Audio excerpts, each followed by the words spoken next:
Hello there, and welcome back to the SWTVC podcast, the audio home of the SWTVC crew and the ongoing push for the continued existence, expansion, and success of the heritage scale of Star Wars collecting.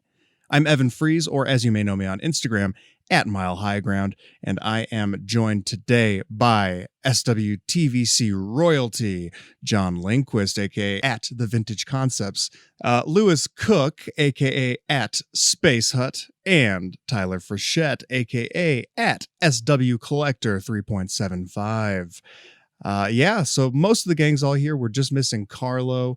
It's been a while since we've all sat down to chat for this very important podcast that, I don't know, I've heard it saves lives. We'll find out. Podcast described as your significant other's least favorite thing, as it enables you to buy stuff. Anyway, well, hey guys, just real quick before we jump into stuff, how y'all doing? Long time no chat. I know I've been taking a bit of a break from all of the group chats and everything just to enjoy the summer and decompress. So I've been out of the loop. What's new? Not much. You've missed nothing at all. Oh, good.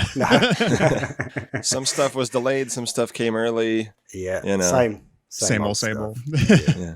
Nothing different. All right, and then we've got some news and reveals just from this week. I know there's a bunch since we last recorded, but we're not going to cover all of that. Just really the recent stuff. That's the talk of the town.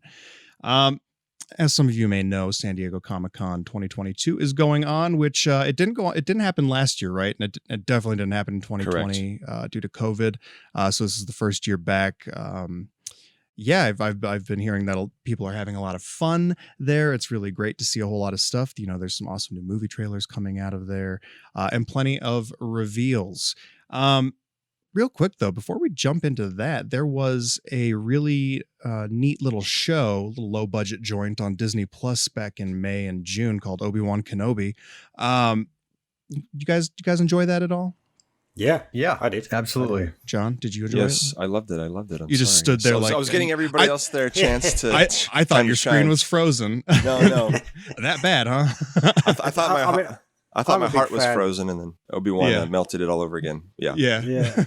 You know, I'm a big fan of anything with Obi-Wan in any way. So I think expectations were higher, perhaps for some people. Some people perhaps set them too high and disappointed themselves. But I don't know. I was on it for the ride, and I enjoyed every minute of it. And I've watched it a number of times again since. I don't have the criticisms that other people have of it. So, yeah.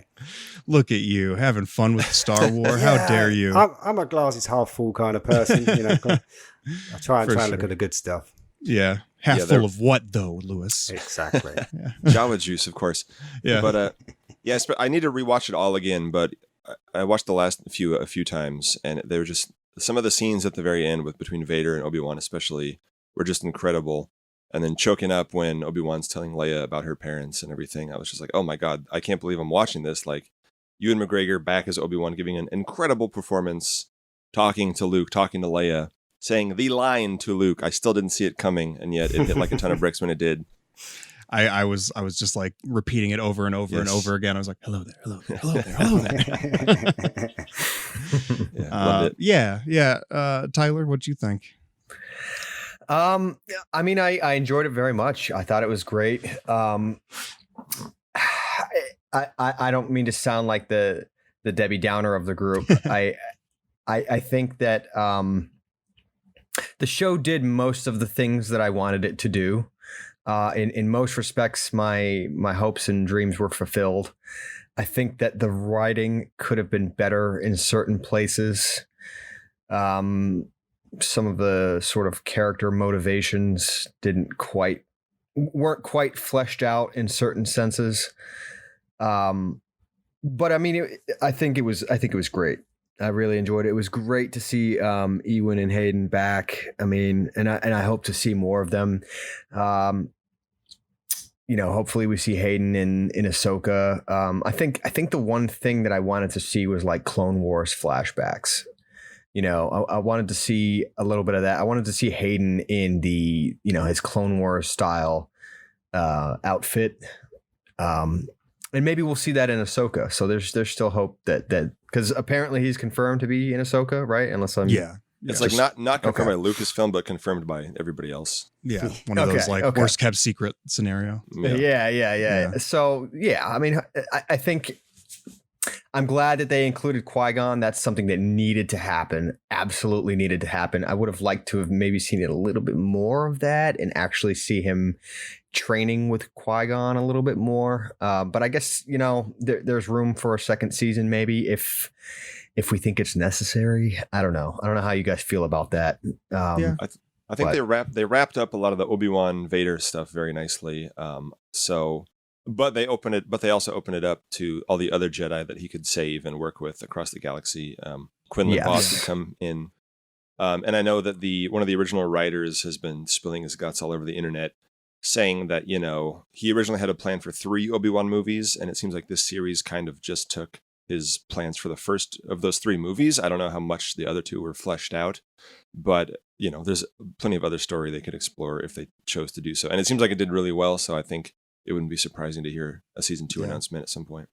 It's weird because it's like I would enjoy increase the budget for season 2, but also like rein in the scale so it could be a smaller story. They don't even have to really do more Vader stuff with it. I enjoyed it quite a bit. I'm glad that you guys all enjoyed it for the most part. Of course it wasn't perfect, as Tyler said, and Lewis, I admit I had some pretty high expectations. I chose not to say my. I could pull on a thread, but I choose not to pull those threads. I just think, let's just leave them. I'll leave them. Well, that's exactly where a lot of Star Wars has to be dealt with that way. Exactly. Yeah, but it didn't take any effort of me just being like having to force my mind to shut up and enjoy it. It was just like, this is fun. And then later it's like, whatever. I liked it. But it was definitely fun. No doubt about it. It was definitely a great show and way better than the Book of Boba Fett. I mean, I had a lot of issues. I had a lot of issues with that show, to be honest. At least they kept Obi-Wan consistent with, the Obi-Wan that we know and love. I mean, they didn't fundamentally change his character. For sure. I enjoyed it quite a bit. Most importantly, though, it gave us that chance to get some amazing figures out of the show. Whether you like the show or not, the figures are incredible. So. That was kind of leading us into the section of the show that I'll call Mail Call. A lot of us got the Obi-Wan Kenobi wave. That was a surprise little early drop of that wave. Granted, we probably should have maybe seen it coming with the VC numbers being where they were ahead of the other wave that we were waiting on. But yeah, there's some nice little Hasbro trickery. Not sure what went on there, but was very happy to see those. They popped up in New Zealand back in beginning of June, right? And then kind of as the show's airing, as the show was airing, like in the last couple episodes, and then people stateside started finding them in the UK. Was it In Demand Toys was shipping some out? So that's been great. Huge shout out to my buddy Jeff. He sent me Obi-Wan a couple weeks back, and boy, I ripped into that. I loved that figure, man. I opened that and Riva. I still haven't gotten a good Vader to open. Thanks, Entertainment Earth, for sending me things I have to return. But yeah, I just wanted to say it's nice to have new media figures so close to the release of that media. Like, and also nice to see that it's at retail. It's been present for folks to, find, to see. So it's like, oh yeah, we just watched Obi-Wan on Disney, or like, oh cool, there's toys for that actually. Or, oh, I'm thinking about watching Obi-Wan. Oh, look, there's a new Darth Vader and Obi-Wan figure. Like, I'll say, cool. I personally haven't seen a ton of the Finnick wave, the previous wave, but I saw the Obi-Wan wave just sitting on the pegs at a Target like the day after my Entertainment Earth case had arrived. So I was like, I picked up the Anakin. Excuse me. I picked up the Anakin. The Mandalorian was already gone, but I was like, you know what? I'll save it for some other collector who doesn't have them on pre-order. And let them enjoy these incredible figures. The only ones that have opened from this wave are Anakin and Obi-Wan.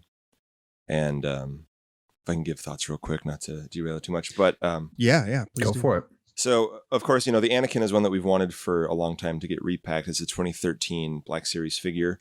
Now it has photoreal, and it has the new cloth soft goods cloak we've talked about before on the show.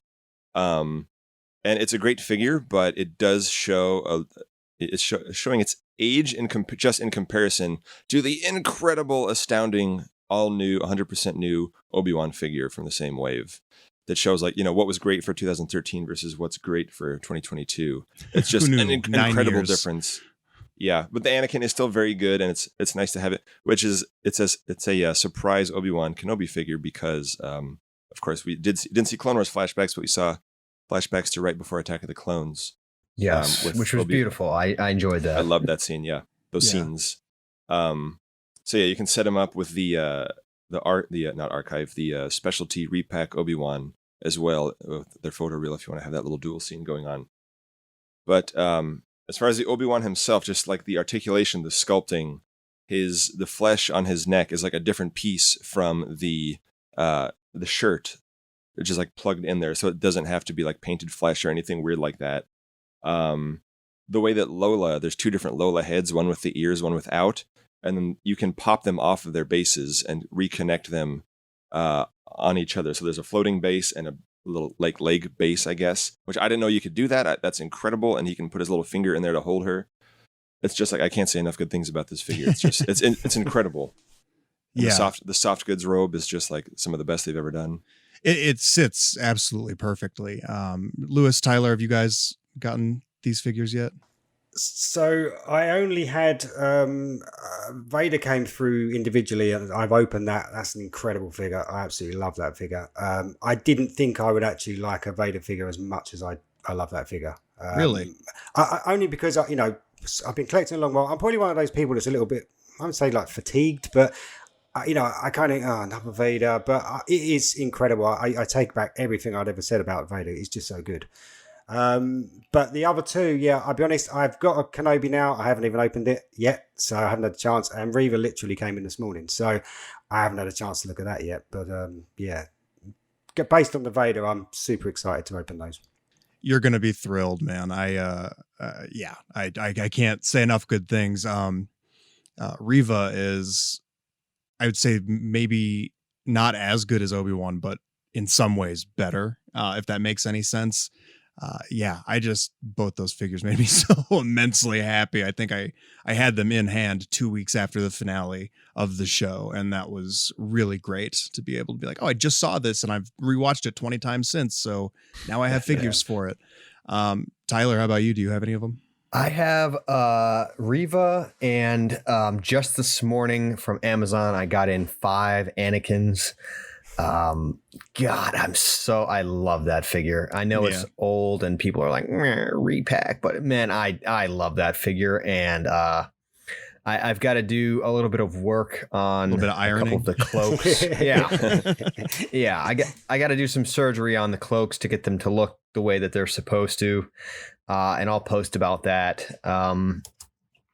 There is a gentleman. Let me pull up his here. It's Star Wars for Life. There's a couple periods in there somewhere. Yes, star.wars4 as in the number life. Ariel Rican, I think, if I'm pronouncing that correctly. You should go check out his profile on Instagram. He did a excellent sort of breakdown of how to make that cloak look ideal, and it looks wonderful, and his photography is outstanding, his posing is outstanding. So all those people saying, oh, this cloak is bad or whatever, no, you just don't know what you're doing. You just need some help. That's all. Watch the movie, watch Attack of the Clones, watch how it sits, watch how it flows. It's a very strange robe, of course, but it is, because it doesn't actually have sleeves. It's really more of just a cloak. With tabards. And then Reva wears a very similar cloak in the finale of Obi-Wan Kenobi, so it pulls a double duty. If you want to put that Anakin in a scene with Obi-Wan, you can take his cloak and give it to Reva. I bought a second Reva to put the cloak on, but yeah. Nice. Shout out to Amazon and Target for sending me a couple minty figures from that wave, whereas other places didn't do so hot on that. I agree. My Entertainment Earth figures arrived totally fine. Unfortunately, it's the luck of the draw a lot of the times. Like, I got some Pulse deliveries that were totally smashed. Some of the figures inside were terrible. Some of them were pristine. I got my Dorkside wave of the Finnick wave was just crushed and terrible. I don't know. I don't know how they can improve this kind of thing. I'm just not a lucky dude, is all I'm saying. It's I'd say the past 4 deliveries. Let's just say every figure we're going to talk about today, I've yet to really have a good minty carded sample, but I've got some openers. It's worth discussing real quick to bring this up, an issue that the community is starting to see because of the thicker card backs, which again, we're all very happy about. We're glad that those are finally, a thing. But the cases that the figures are coming in, because of the expanded size of the card back, they're squeezed in a little bit too tight now. And so the bubbles are pressing against the card backs and causing imprints and sort of, the paint or the print on the card back to rub off and get an impress of the bubbles that are back to back. Yeah. So Hasbro, if you're hearing this, if we could make the case sizes just a little bit bigger, or fix that somehow, that'd be wonderful, because there's a lot of otherwise minty card backs getting ruined by it just being a little bit too tight in the case.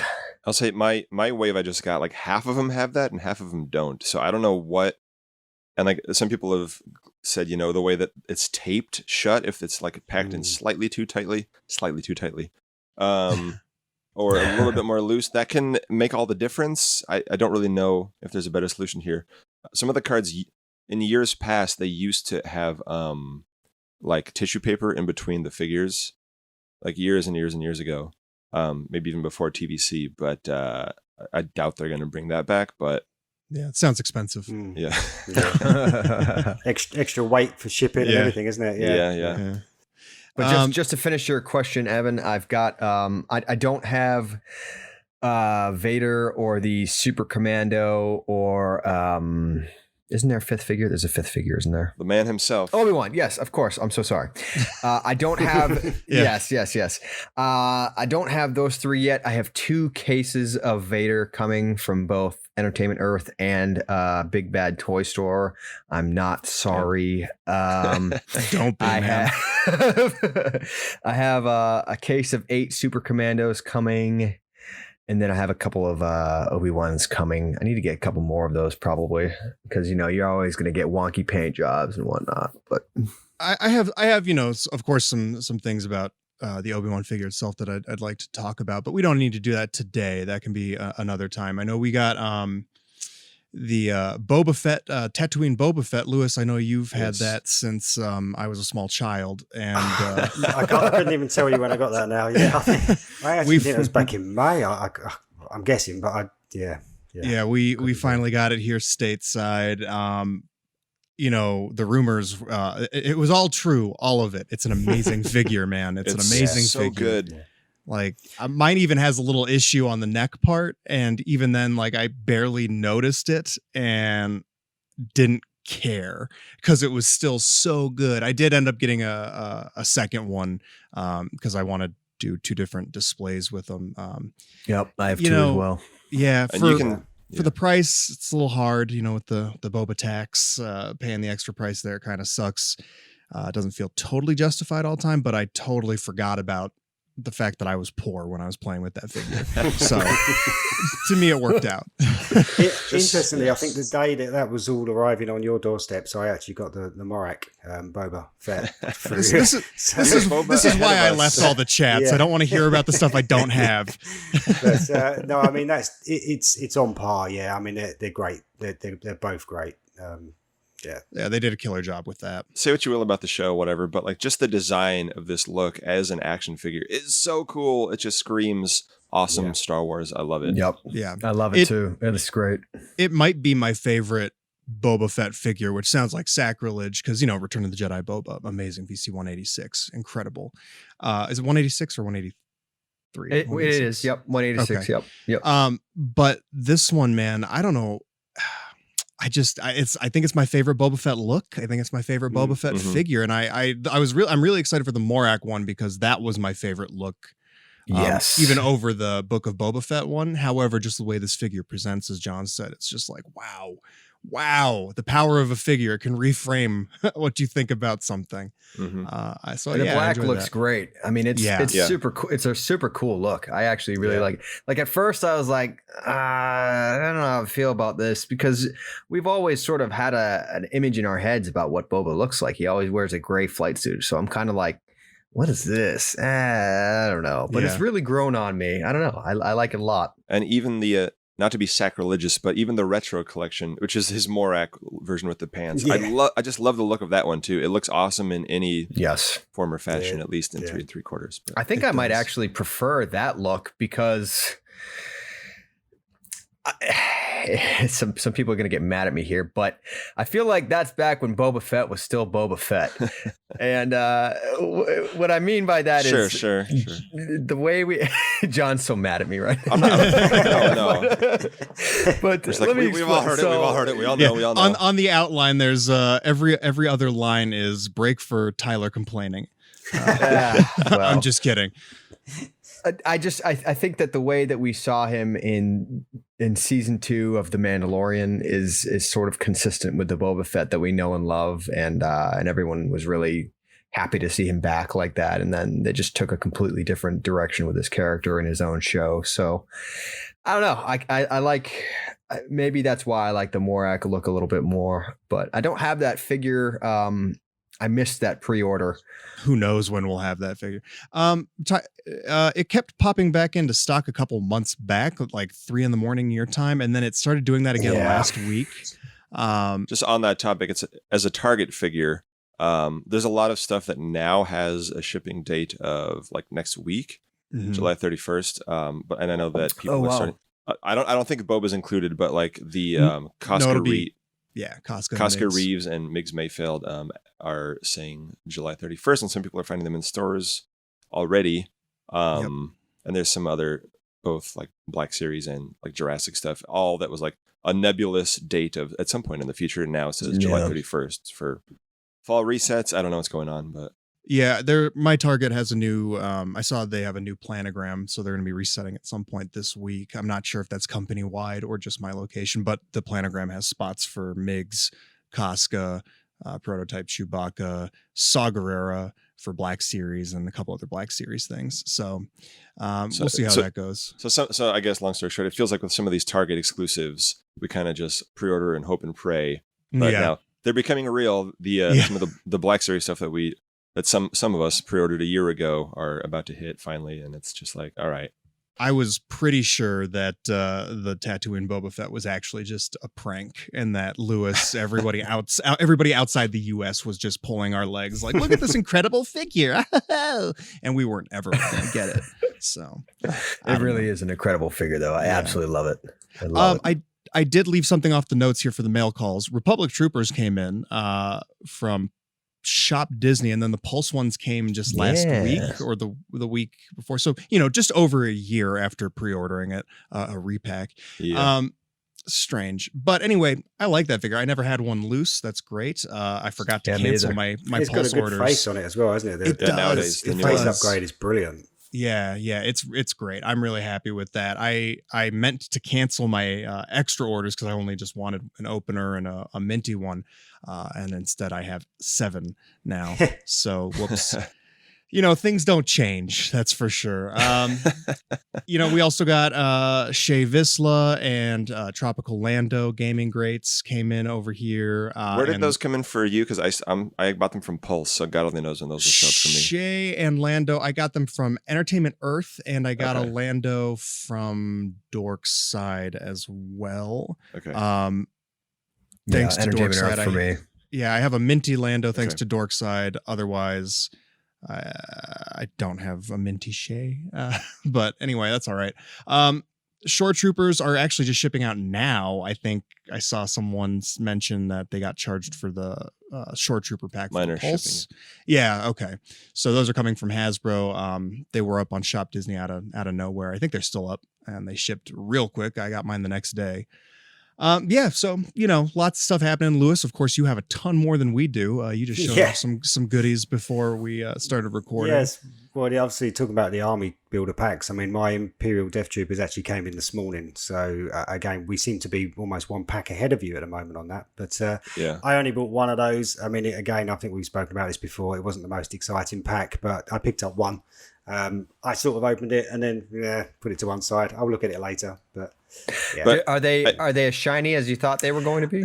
No, they don't look it. To be honest, they don't look as shiny as the one in the Navarro set, which I can't put the two side by side at the moment. All my figures are packed away, but it doesn't jump out at me as being as shiny. The other one, immediately you sort of looked at it and thought, I think I used the term before, like it was like Darth Vader's helmet, that real kind of shine to it. But these look more like more like the ones that standard. But well, I just ask because in the display case for Hasbro at SDCC, they looked really shiny, and maybe it was just the lighting, but they looked super shiny in the case. But I don't. Without being able to compare them, it's hard to say. To be honest. Yeah. For sure. Well, okay. You know what? You mentioned SDCC, San Diego Comic-Con, for those of you out there that aren't super stoked with all the acronyms that we use.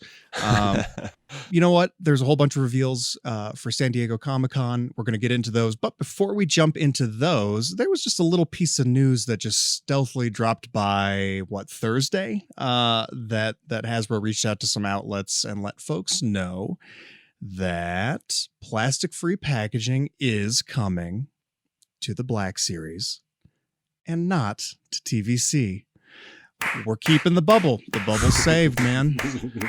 Woo! Who wants to pop the champagne? Let's get some Moet. Come on. Rejoice. I can all breathe easier now, finally. Yeah, we can all relax. It's been months of dread. Just if I had to speculate, they were kind of scrambling because it was something that I don't think they even really planned on or wanted to do for that line. So they were trying to scramble and figure something out. Sure.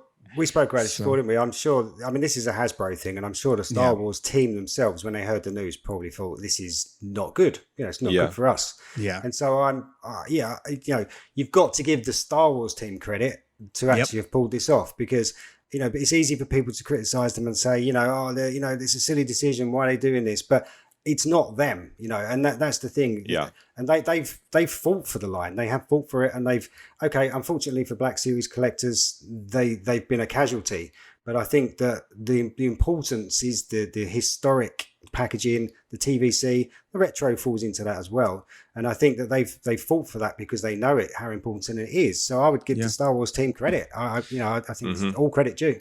Absolutely. Yes. I mean, I don't know about you guys, but it's like John was saying, it feels like this dark cloud has just lifted. I mean, it felt like this, rhinoceros was just stepping on our chests, and it's just like it was always casting a shadow on the happy beeps. It was like, oh, we're excited for these figures, but is it going to come in a little cardboard tube? Is this the last wave that's actually going to be on the Kenner card back, or what? Yeah. Or I'm so unbelievably relieved and overjoyed and proud of the Star Wars team. Like you guys said, I'm so, words cannot express how grateful a very sizable portion. I don't want to say majority because I don't have the quantitative numbers to prove that necessarily, but a huge portion of the community is so thankful that the vintage collection and the retro collection are staying as is. That it was the right call, 100% the right call. Worth noting too, and I think it speaks to the importance of TVC being kind of like the front runner of the Kenner inspired stuff, like TVC and retro especially. And what that ended up doing is it ended up also protecting things like Marvel Legends retro 3 3/4 inch is also keeping the bubble on their Kenner inspired card backs. Special G.I. Joe. Yeah, G.I. Joe, any retro lines, and like Black Series is going to keep getting, things on TVC card backs, essentially, the 3 3/4 inch style, getting them on the Kenner card backs for Return of the Jedi, like the anniversary stuff. So that's great for Black Series collectors. They will still have an avenue to get the special things that are supposed to look a certain way. They can get them that way. I don't hate the Black Series box as much, but I also don't care. We're not here to talk about it. I'm just super stoked that TVC is going to continue the way that we are all used to and that we all want for the most part. Granted, my bank account's a little bummed out that I get to keep spending a ton of money. Yeah.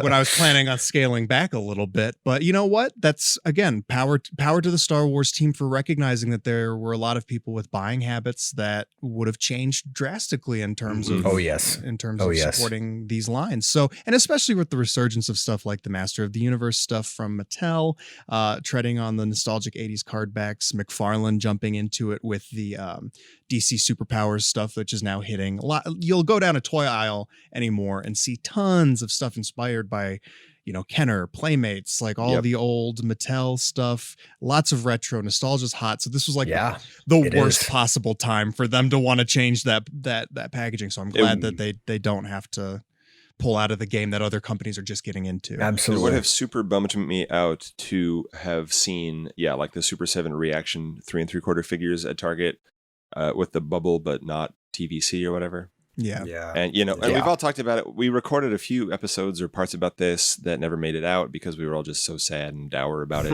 Yeah, it was just that's not fun. But we've also talked about it on like Victoria's show a couple times and Tim's show and whatnot. So, our opinions have been out there. But some of us will say we'll buy the figures, no matter the figures are so good, we'll buy them even if they came in, old toilet paper package wrapping or whatever, but maybe not that far, but it's nice to not have to worry about that or to tell ourselves that everything's going to be okay because everything is just going to keep chugging along as it has been. And they're still using they made a point to point out the plant-based or recycled PET plastic, which they have been using at least for a couple of years. Yeah. So basically, as far as we know, everything's going to... And they also stressed that you would still get boxed figures alongside, so like the deluxe sets or the world building sets, as they call them, and the vehicles. I think Patrick also emphasised on, didn't he? There are still things that are going to come out that are plastic free. So I suppose there's a trade off. Yeah. That's fine. Like the new deluxe, the Boba Fett. Like we're saying, it's one of the best figures ever, even though it's twice as expensive and it has no bubble. Like, it's still a great figure. It didn't really impact my enjoyment of that to not have the bubble, but it's nice to have the Morak Boba with the bubble as well. Yeah. So, And I just want to say, before we move on from this topic, I want to congratulate and thank everyone in the community, all of our allies and big names, and just everybody in general who, made noise about this and voiced their opinions and their concerns about how much of a mistake that this would be. I'm deeply grateful for everyone that made every effort to tell Hasbro that this would have been a mistake to do, and it would have been detrimental. There's just so many people. You all know who you are, but John Miko from the Vintage Collection Facebook group, his poll about how collecting habits would change or not change depending on this packaging going away or staying was very helpful to quantify, sort of to bring hard numbers and percentages to people's opinions on this. And I think that was crucial and very helpful. But a lot of people made noise about this, and I'm grateful for all of you. Great job. Well done.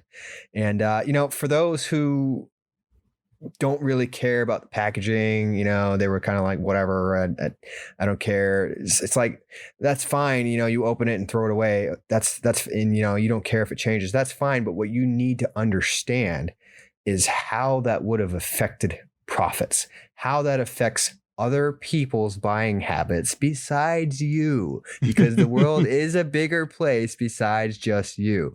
And so when you talk about 50% of people's buying habits going away because they're not going to keep that in packaging, figure anymore, this has a huge impact on the overall profit of the line. And that has a big impact on the budget going forward into the next calendar year, so on and so forth. So basically, the line is in a healthy place and it's going to continue to be in a healthy place. And we should all be grateful for that.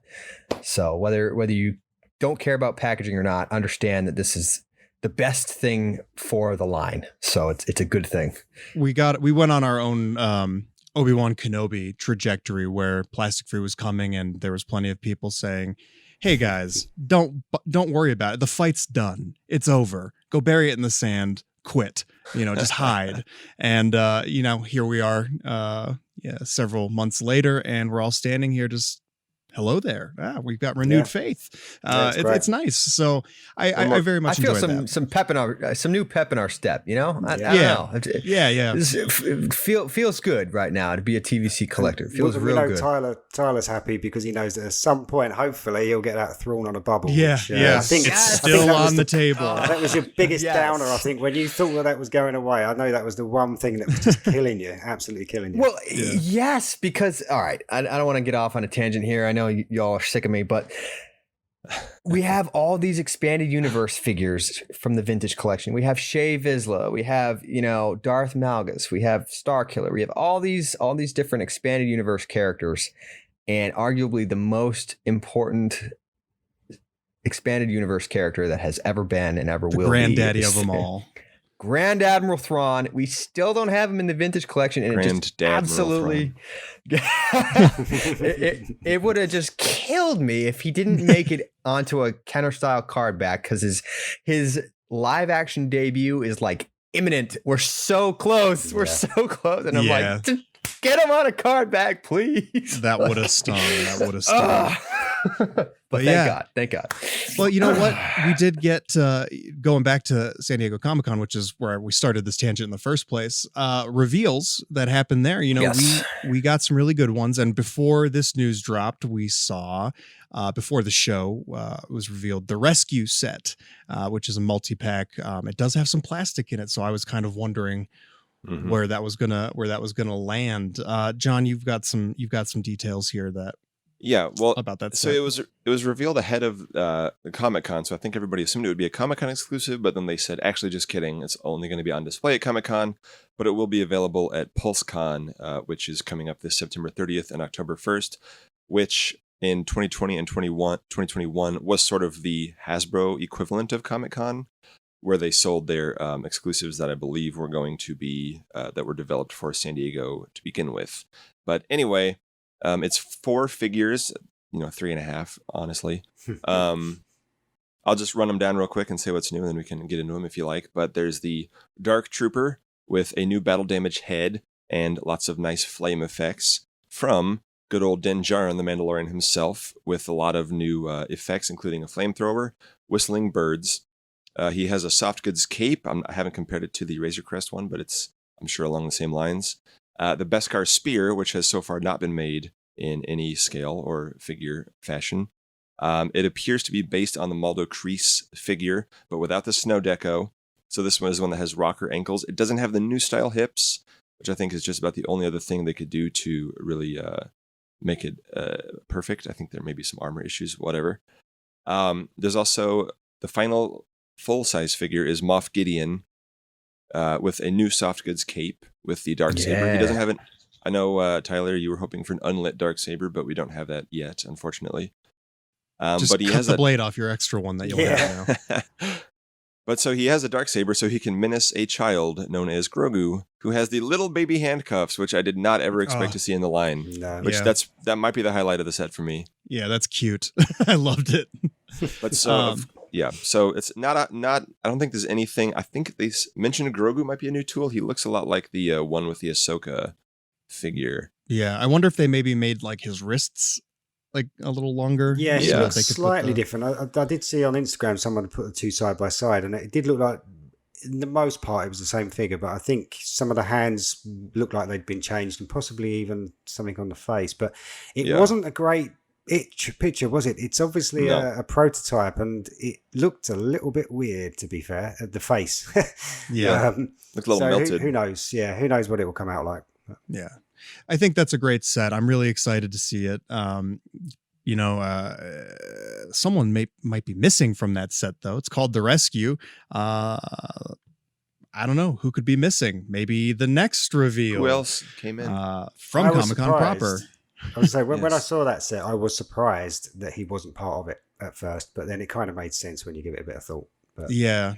That, of course, we're talking about Luke Skywalker, as Hasbro has now dubbed him in the parentheticals, Imperial Light Cruiser. Yeah, he's coming to TVC. I know he was pipelined not too long ago. And then they revealed his figure yesterday at the time of recording, yesterday at San Diego Comic-Con. They even showed off the bubble and card back that he's going to be on a mock-up of that. Looks great. Super excited about that. It will go great with this, the rescue set. I'm really happy to see that. Looks like Luke is reusing the head and torso from the Return of the Jedi Luke, but everything, everything else is new, which includes rocker ankles on Luke Skywalker. One thing I wanted to point out, thighs. And swivel thighs, yes. One thing I wanted to point out is the neck cut on the tunic, since it's using the Return of the Jedi one, makes it a little inaccurate. Figure ruined. I don't care because it's mostly under the cloak anyway. Right. And then, I don't know, man. Like, it's so similar. I mean, yeah. We Star Wars fans our attention to detail is crazy, and we're sucker for things being accurate. But so in his the Book of Boba Fett appearance, he has a sort of layered under tunic, kind of like the old school Jedi did in the Republic, rather than his, tunic with the flap from Return of the Jedi in the collar.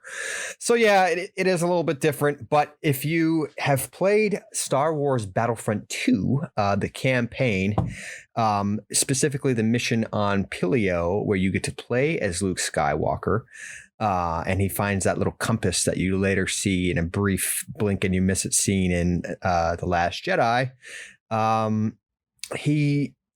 His appearance looks very similar because he's got like his Return of the Jedi, inner tunic with the collar, and then he's got like the tabards running over that.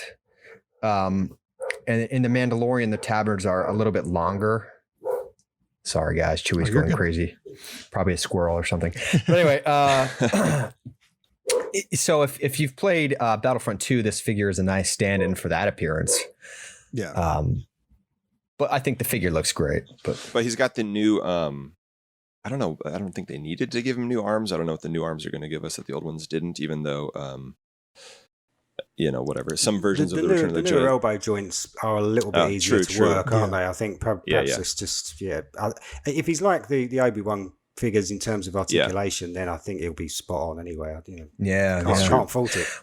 Yeah. One thing that's really nice is that they have, I think the first, correct me if I'm wrong here, but the first 3 3/4 inch figure that had a little hook and a ring system for hanging the lightsaber on the belt, that was Crate Luke, right? From The Last Jedi?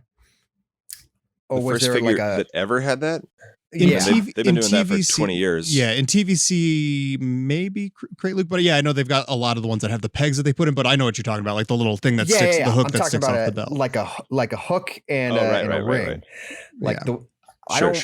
That might have been the first time that we've ever seen that. But this new Luke from The Mandalorian has that. He has the little hook and ring system, which is different than the Return of the Jedi Luke Skywalker, where he turns himself in on Endor. What is that? Is it Endor capture Luke, right? Isn't that what they call it? Yeah. So on that one, it's the peg and hole system. But I like the little clip and the ring. It looks more accurate and realistic, and I appreciate that sort of attention to detail. So I think it looks great. Yeah, this is a figure that, of course, it's going to be coming 2 years too late. But hey, better late than never. Super excited about it. And #balance the scales. They showed off the Black Series 1 at the same time, so that's always nice that everybody gets to rejoice over the same thing. Although absolutely. I think I prefer the look of the TVC one, but who knows? I'm biased. And a couple points on that. That was the figure that was shown off for the Ranker campaign for the Black Series. So we knew it was coming at some point anyway. Yeah. But then in terms of the TVC one, the face sculpt is the same one that they added for the Comic-Con 3-pack 3 years ago, which was reused as VC-175. but they Jedi at least Knight. they at least made his hair darker. That's accurate. my only criticism, I think, of this figure is I'm in that camp of it doesn't quite match his later look. I think, to me, that head sculpt, I don't think it's a terrible Mark Hamill head sculpt, but I think, to me, it's a bit more New Hope in terms of his appearance rather than his later look. And they don't seem to have allowed that later look, really, anyway. I don't think there's ever been a figure that's really picked that up. But that would be my only criticism. I think that there have been better Luke portraits. I think in particular the X-Wing Luke portrait might be the best Luke head that they've ever done. That's just my opinion. But yeah, it's good. I do wish that they had maybe, sculpted different hair, like a little flatter, less. Wavy, but again, in this figure, even on the card back, he's got the hood up, cloaked in shadow, killing dark troopers and everything. So I can't wait for him to be fighting my 30 dark troopers. You madman. But yeah, I am super excited for that. Well, 31 now because you're getting the rescue set. Yeah. Yes. Well, Din Djarin took care of that one. So yeah, there you go. Well, should we move on to the next reveal? It's one that won't take up a whole lot of time. It's not very exciting. The Klatooinian Raider. It's a 2019 figure repack. Was not on a card when it came with the ATST Raider from Best Buy in 2019. Now it will have a card back and it'll fit in with the rest. I think Emily mentioned that to us at Celebration it was Patrick that mentioned that to us at Celebration that he wanted to put it on or that they wanted to put it on a card back to go with the rest of the Mandalorian figures in TVC that have card backs. So, personally, I'm kind of glad. It's not super exciting to me, but I'm kind of glad because the one that I have from 2019, the hand broke off. So I'm going to be excited to replace that without having to spend $200 to rebuy the whole set. And it's not it's a fine figure. Again, not super up to today's standards. It uses parts from older figures like the Weequay, and I think the head might be new. It's not exactly a Kithaba reuse. John, you wrote on the notes here, card based on original 96 vehicle pilots. And of course, I know what that means, but explain like I'm 5. What does that mean? Well, as they sort of mentioned, in the Kinner days, the pilots like the A-Wing pilot, the B-Wing pilot, the AT-ST driver, and the AT-AT commander all had images of the vehicles instead of the actual pilots. Okay. And because this exact Raider, they mentioned it at the panel that it was based on concept art. It's kind of, like I said, it's a kit bash of older figures, so it's not 100% accurate to the final look of the Raiders in the show. And they all had different armor. Every single character was different. So I don't think it's 100% representative of any one particular character. So they didn't have an image of the character that, would represent this figure 100%. So they decided to use the ATSC Raider that Din and Cara fight on. Oh God, I'm really showing my ass here. Whatever that planet was, that's been so long ago. It's gone. Yeah. I wonder if they're going to use one of the nighttime shots of that thing. They showed the card. Did they? I didn't see it. We didn't get that. It's got the spotlight and the red eyes, like walking out of the woods. It's super cool. It's very cool card back. They didn't send us the PR company did not send us a shot of that card, but it is available from the panel. So all the cards, they didn't send us any of the cards. I think it's because they were all digital renders, weren't they? So probably because they just made the plastic-free decision not too long ago. Yeah. So and Hasbro Pulse at least showed off the Luke and the Cal cards, but they didn't for whatever reason. We don't have the Klatooinian card, but whatever. It looks good. It looks awesome. Yeah. But interestingly, obviously this release just totally plays into that fact that we're keeping the bubble, though, doesn't it? Because this release is purely for carded collectors. Loose collectors may pick up some to do some customs, build up their ranks a bit, but this is really, giving those carded collectors a chance to add that in on their wall alongside everything else. Yeah. If the bubble wasn't staying, it wouldn't be worth releasing, probably. No. Not at all. Yeah, fun fact, that was the very first Mandalorian 3 3/4 inch figure for the show that came out. We had that and the ATST Raider vehicle for a few months before we got the Din Djarin from his first episode look and Cara Dune. So one thing that is worth mentioning when and sort of this is for Hasbro, if you're listening, Hasbro, you need to be really careful about the images that you pick for when you do pipelines, okay? Because they picked an image of like wasn't it like the leader, right? The bandit leader. The bandit leader. Yeah. And also another example that comes to mind is Star Killer, right? So we know we're getting a Star Killer repack from the original TVC line, and then that was later repacked into the Black Series. It's going to be the same figure, right? But the pipeline image that they used is a completely different outfit. And so everyone was like, oh, we're getting that outfit. And it's like, no, you're not. You're not getting that. Well, so they need to make sure you're not just picking the first image from Google. Okay. Like it needs to be the correct image. I was going to say that is what they do as far as I can tell. They just search XLII Raider and they say, okay, good enough. Stop doing that. Yeah, for sure. I'm glad. Again, like I said, not very exciting, really, but you know what? There's stuff to love about that. So I'm glad that it's coming. There's next a lot of people who are like, sorry, just real quick. Oh no, you're good. There's a lot of people who are like, need more aliens in the line, not enough aliens. Where's my aliens? Blah blah blah. So this one's for you. There you go. Yeah. Exactly. People like Utah Don, he's going to be, carving these up, and he'll have a whole team of Clatoonians who look different. Yeah. So I think if you're happy to swap some helmets, swap some bandoliers and bits and pieces, I think you could actually make a decent little crew if you bought enough of them. So it's a shame. It's just a shame Hasbro perhaps didn't put a few accessories in there for us to do that. I think that would have been the icing on the cake for that, and then I think a lot more people would have been all in on that figure. Yeah, I probably would have gotten more, but customizers are going to go crazy with it. I just double checked, and the body is, I believe, 100% just the 2012 Weequay figure. Yeah. And then they added some extra head scarf. They added a new head sculpt and a new scarf, and then the stuff all over it, and so it's missing his little scarf. So they teased bringing back the Weequay as part of the vote from the vault. So, you're like 90% of the way there if you really just want to get the body of the Weequay. Here it is. Yeah. Yet again. Oh, yeah. Well, hey, next reveal from the show is Boba Fett's starship, the ship formerly known as Slave One. Tyler, do you have any thoughts about that? Yeah, right here in the notes. Throw to Tyler. But deep sigh. Deep sigh. Sure. That... all that aside, Tyler, name confusion all aside.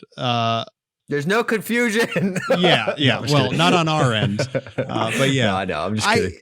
I will say it comes with what is it? Do they call this the Tython Boba Fett look or Nomad? Yeah. Tython? They call it Tython in the press release. Okay, well, that thing looks incredible. So we are finally getting that Tython, that Nomad Boba Fett that, was our first look at Boba Fett returning in chapter 1 of season 2 of The Mandalorian.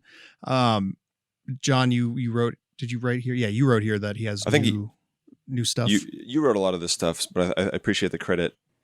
Well, it was from notes you sent me because I was out at the lake yesterday. Okay. I wasn't watching the live streams, so. What? But yeah, so as far, I think they mentioned that his legs are the same as the Morak figure. They looked like it. But I believe it's at least a new torso and arms. The head, as people have pointed out, it looks more like the Tatooine one. It looks more like he has his full eyebrows back and he's been in the back to tank a little bit, which is not 100% accurate to how it should be. The eyebrows look okay. I don't know. He should be more scarred maybe, but it's fine. Easier to rub eyebrows off of a figure than try to draw them on. So was it acetone that people use or a little something like that? And is it that's a bit too brave for my blood. I'd be scared. I keep my figures as they are, but it looks good. And so I'll just say similar to while we're on the sort of the subject of the Clatoonian Raider, he will not be on a card. This was confirmed by the Imperial Communique in his interview with the Hasbro team. It will be in a bag, so as Chris Rife said, you can just kind of take him and plop him right in the ship and go off on adventures with him and, blow up the Sarlacc and kill a bunch of Nikto bikers that we will never get. But yeah, so maybe one day down the line, like the Clatoonian, he will be released on a single card. We can't confirm that, but didn't they say actually, that? Yeah. Also, the Boba Fett fan club put up an interview they did. I was reading it this morning. I've got it here in front of me, and Patrick actually said that the figure will probably make an appearance in the Vintage Collection mainline eventually, but for now, you'll have to buy the ship to get it. So, right. Probably that eventually took 3 years, didn't it? So, it did, yeah. Are you going to be brave enough to wait 3 years for that Boba? Who knows? Yeah. I'm glad that it's not carded in the pack-in version, so then that way I don't have to spend $400 for 2 of a ship that I already have just to get a figure. I have a little bit of mixed feelings on this ship. It's a good ship. It's cool. It's neat. It looks great on the display stand. The external deco is great. But I have a lot to say. Yeah, Tyler, you may as well. So, okay, so I have to disagree with you, Evan. That people are going to get mad at me. All right, let me explain my logic here. Okay, so there's going to be so many people that are mad at me. Like, why would you advocate for this to be on a card? And I'll tell you exactly why. So, putting him on a card back would have incentivized people to buy this and buy it at full price, right? Sort of like, Merrick's X-Wing, that kind of situation, right? The carded figure. Merrick's not coming to the main line ever outside of the ship.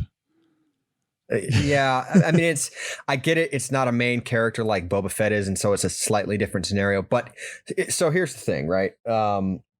And first of all, real quick, back to the name. If you're not going to call it Slave One, at least call it like Boba Fett's Fire Spray 31 or something. Like, don't make it so generic with his starship, like boring. Yeah. But anyway, Boba Fett's space car. Yeah, he hasn't renamed it yet. He's been busy doing daimyo shit. So I mean, he literally he calls didn't rename it. His Fire Spray gunship in the show. Like, at least call it that. Yeah, for sure. But anyway, moving on from that. So back to the price. Okay, you're charging $200. Okay, I'm sorry, $199.99. Okay, so $200 for a ship, and this is its 4th time being re-released, because a lot of people forget the fact that the first release of this vehicle was actually in Jango Fett's color scheme in the Rise of Boba Fett pack, which was this huge set that came with Jedi Starfighter and Little Kid Boba and Bosk and I don't know, somebody else. Whose Jedi Starfighter was? I can't remember. It was Mace's, and it came with Mace, Anakin, Bosk, Boba Fett, and that was in like Mace's droid. That was 2010. 2010. So that was in the $2010. It probably cost what, like $25? It was $109.99 for a repainted Jedi Starfighter and some repainted figures, but a fully new Slave One. Yeah, was new at the time, and that was the first time they did Slave One. Big, quote unquote. It was like the definitive Slave One. And then since then they've released it in the original run of the Vintage Collection, where it was an Amazon exclusive, right?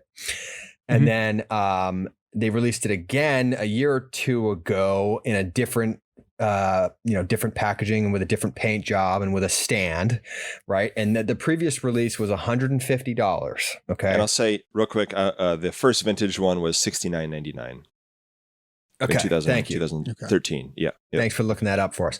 Okay, so just a year or two ago, it was $150. All right, and it didn't include a figure. Now they're charging $200. All right, and it's getting like we always say, the paint is more expensive than we realize. I understand that. They decoed the crap out of this, fire spray gunship. It's looking very rusty and dirty. The ship looks great. I understand paint is expensive, but you're getting a slightly different paint job and a new Boba Fett figure, which admittedly the figure is phenomenal. It's fantastic. I love it. The robe is fantastic, and I'm actually really interested to see how that looks on a Darth Maul figure. For those of you who have been looking for a definitive Sith robe for forever, it might make a really nice swap in that respect. But the accessories are great. I love the new Tusken sniper rifle and the gaffy stick. The figure looks phenomenal. All that is great, but does that justify another $50? And I get it. Inflation's out of control. It's crazy right now. But I almost never criticize pricing, because people, they do this thing where they're like, they just arbitrarily, they're like, oh, this should cost $50, or, back in 2010, this cost blah, blah. And it's like, well, it's not 2010 anymore, doofus. Yeah. But and I understand that.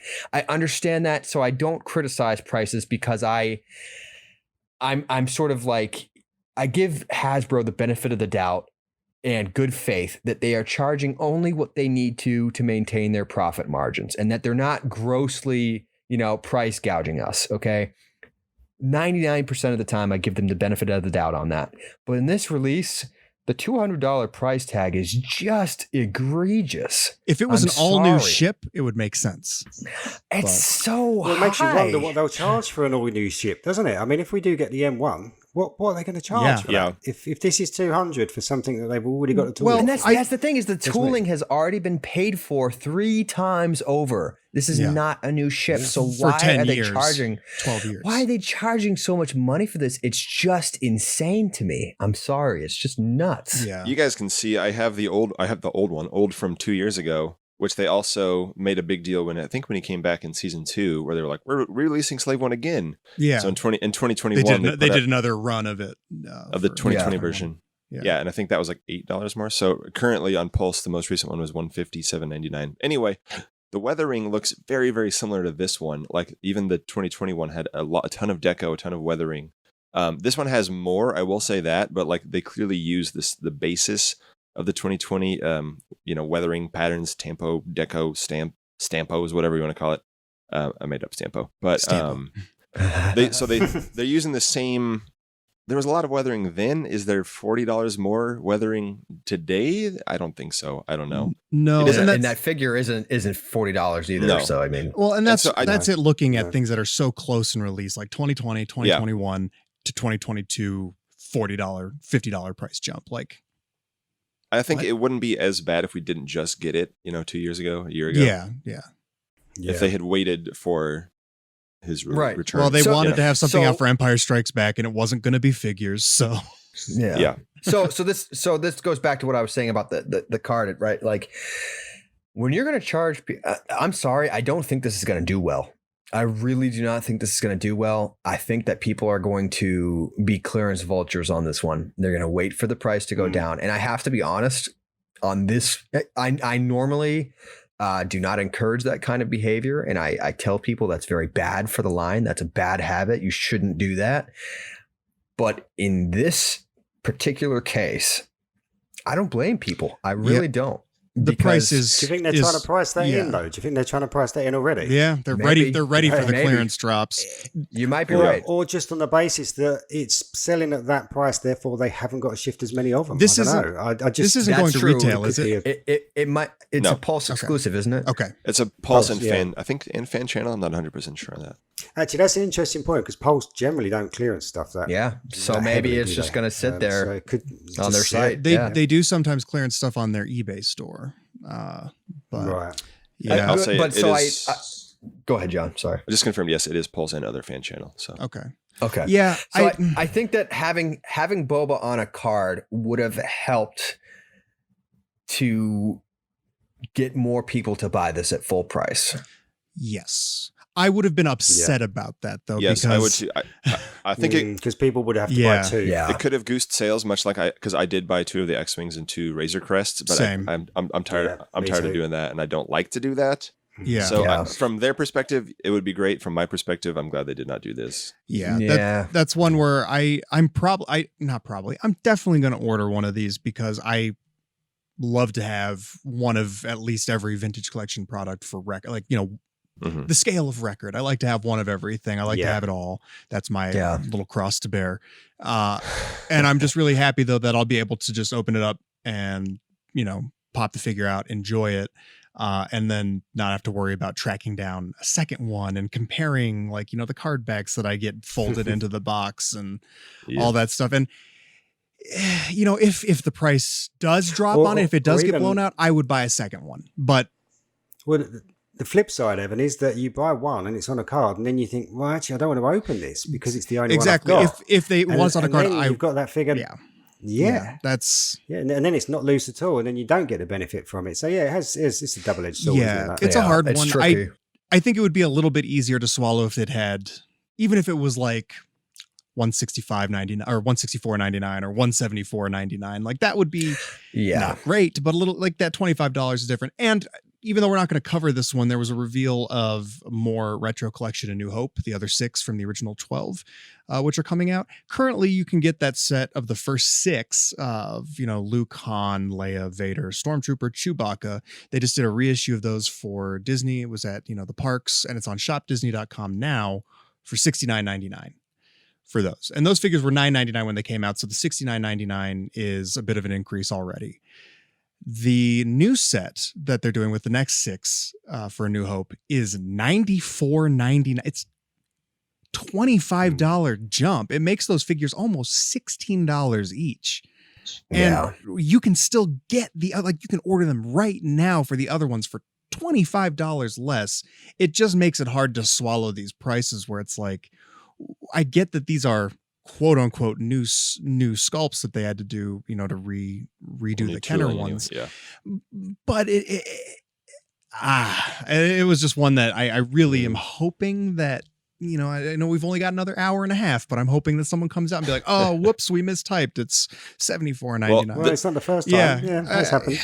The Disney set is the Kenner set is not going up today, so they have time to change that. But yeah, that was one that I looked at the price and thought, you, like, no, that's that was no, I'm not paying $16 for a retro figure, 5 POA. Yeah, when you can still get TVC figures for $14.99, or at my Target they're still $12.99. So I love getting stuff at Target when I can. Yeah. You got to wonder, people criticize Hasbro for being greedy and price gouging. You got to wonder how much of that is Hasbro just being ridiculous, or how much of it is inflation just killing us, Well, and plenty of it goes along with, the logistics crisis and stuff that's going on, factory time and all this stuff that's going on. So of course, I it's not that I didn't expect price jumps on some of this stuff. It's just that a price jump of an item that was $70 to $95. Yeah, that's a lot. Well, that's quite a lot. I mean, it's not the same item, I know, but whatever. So a lot of sticker shock this week. A lot of sticker shock this week. But it's not sticker shock. So, sorry, can I just, before you move on, can I just say a bit about this figure? No, please. So before, I just wanted to say one thing about this figure. I know, I think it looks great. But I know, Tyler, you're saying about it would work really well with, Sith cloak could work, could be really good.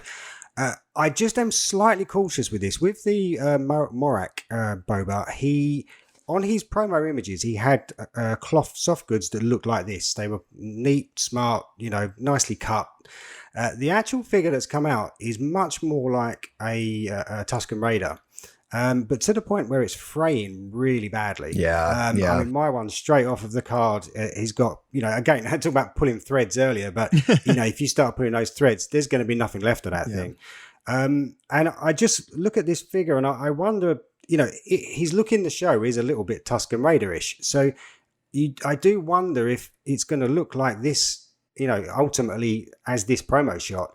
Or are we going to get something that's a little bit rough around the edges, which obviously won't work as a Sith cloak anyway, but more importantly, could be something that is not as stable as this cloak looks. So, you don't want to kind of scaremonger people, but I'm just really curious to see what this actually starts turning up looking like, especially where we aren't going to be able to see it. It's going to be in a box.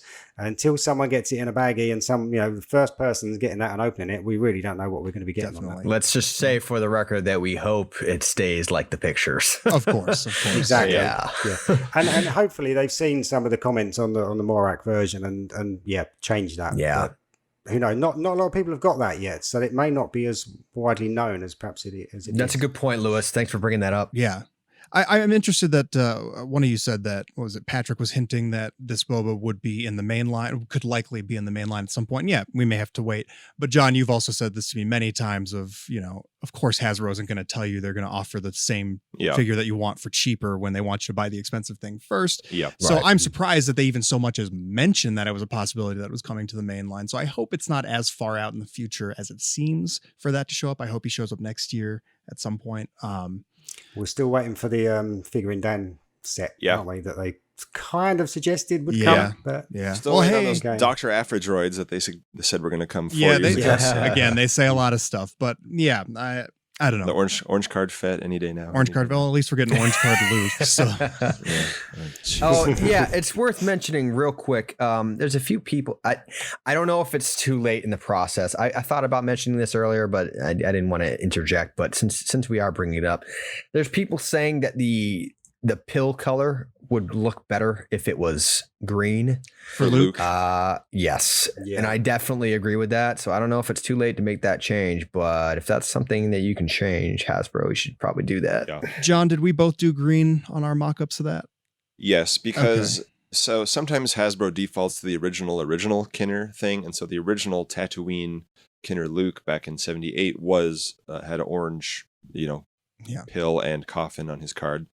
But, his Hoth one was blue, his Bespin one was green, his Return of the Jedi one was green. Endor last year was orange. Yeah, and the Endor one from Power of the Force and then that they put out last year was orange. So it's they can kind of say that. I'm assuming that they're defaulting back to the original one. But, so the Endor Capture and the Jabba's Palace Jedi Knight ones were green. I would prefer it green. It would look better with the green lightsaber.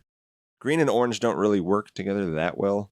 Interestingly, I found it pretty striking having it on an orange card, but plus with all the black, it looks kind of Halloween-y. Maybe they wanted TVC to get in on the Halloween. Yeah, it is all Halloween, green, orange, and black. Yeah, I don't know. I'm not too bothered about it either way, but I think it would be interesting to see if they did a green pill variant. I think it would look really nice with his lightsaber. I would prefer green. Perfect. We've got a lot of green. The other figures, the Klatooinian is on green, and so is the next figure. Who is Cal Kestis? Yeah. But it's not your grandfather's Cal Kestis, I guess. It's not your own past selves Cal Kestis. It's not the Jedi Fallen Order version. It is Cal Kestis and BD1 from Jedi Survivor. So a new media property.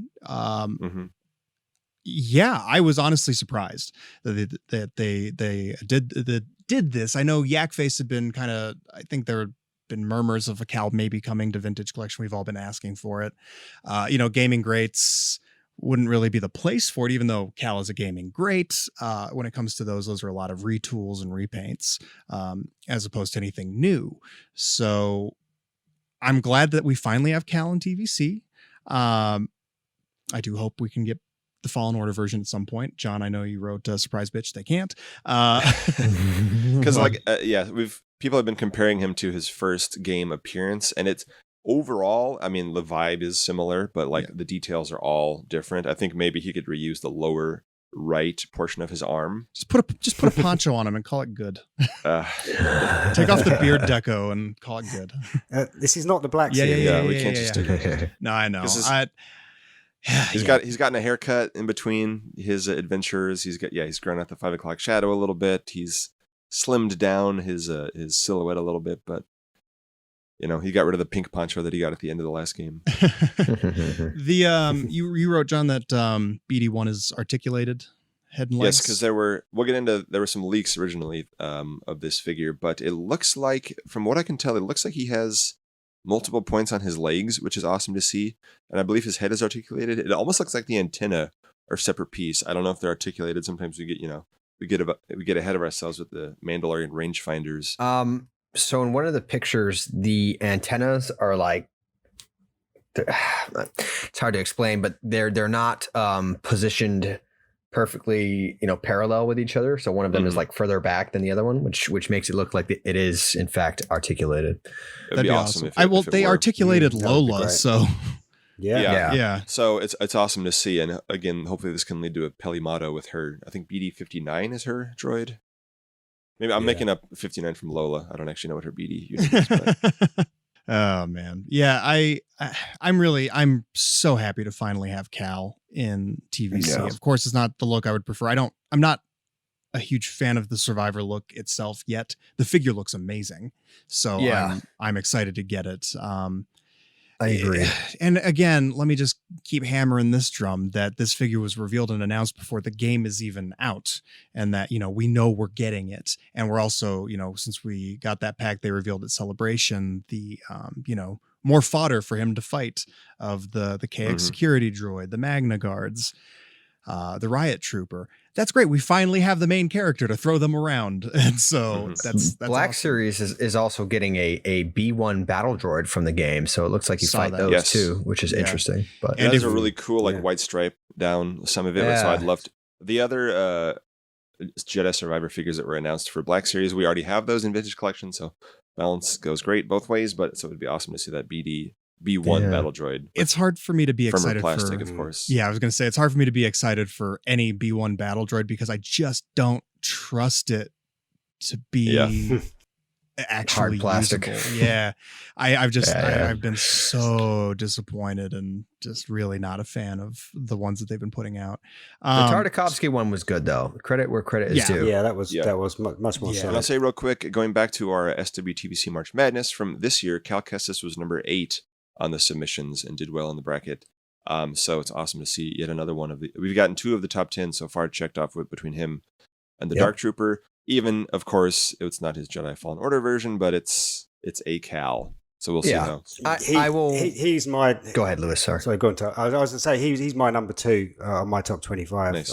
If it wasn't for Dryden, he would have been number 1. I know it's not the Fallen Order version, but I'm really happy to get this one. I really like that look. Actually, for me, it's got a little bit of a Rogue One vibe to it. I don't know if there's a reason behind that. Yeah. Or if there's if there's going to be some tie-in to tie in with Andor. I don't know.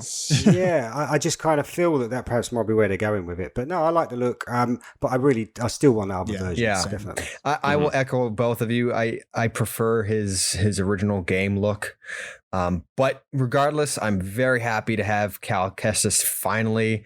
Hopefully this opens up the opportunity for Second Sister, which we very much still want, Hasbro. Yes. 1,000% really want her. Really, really want her. I always hear Carlo's voice screaming in my head when I close my eyes. Second Sister! Since he's not here, I had to say it for you. You're welcome, Carlo.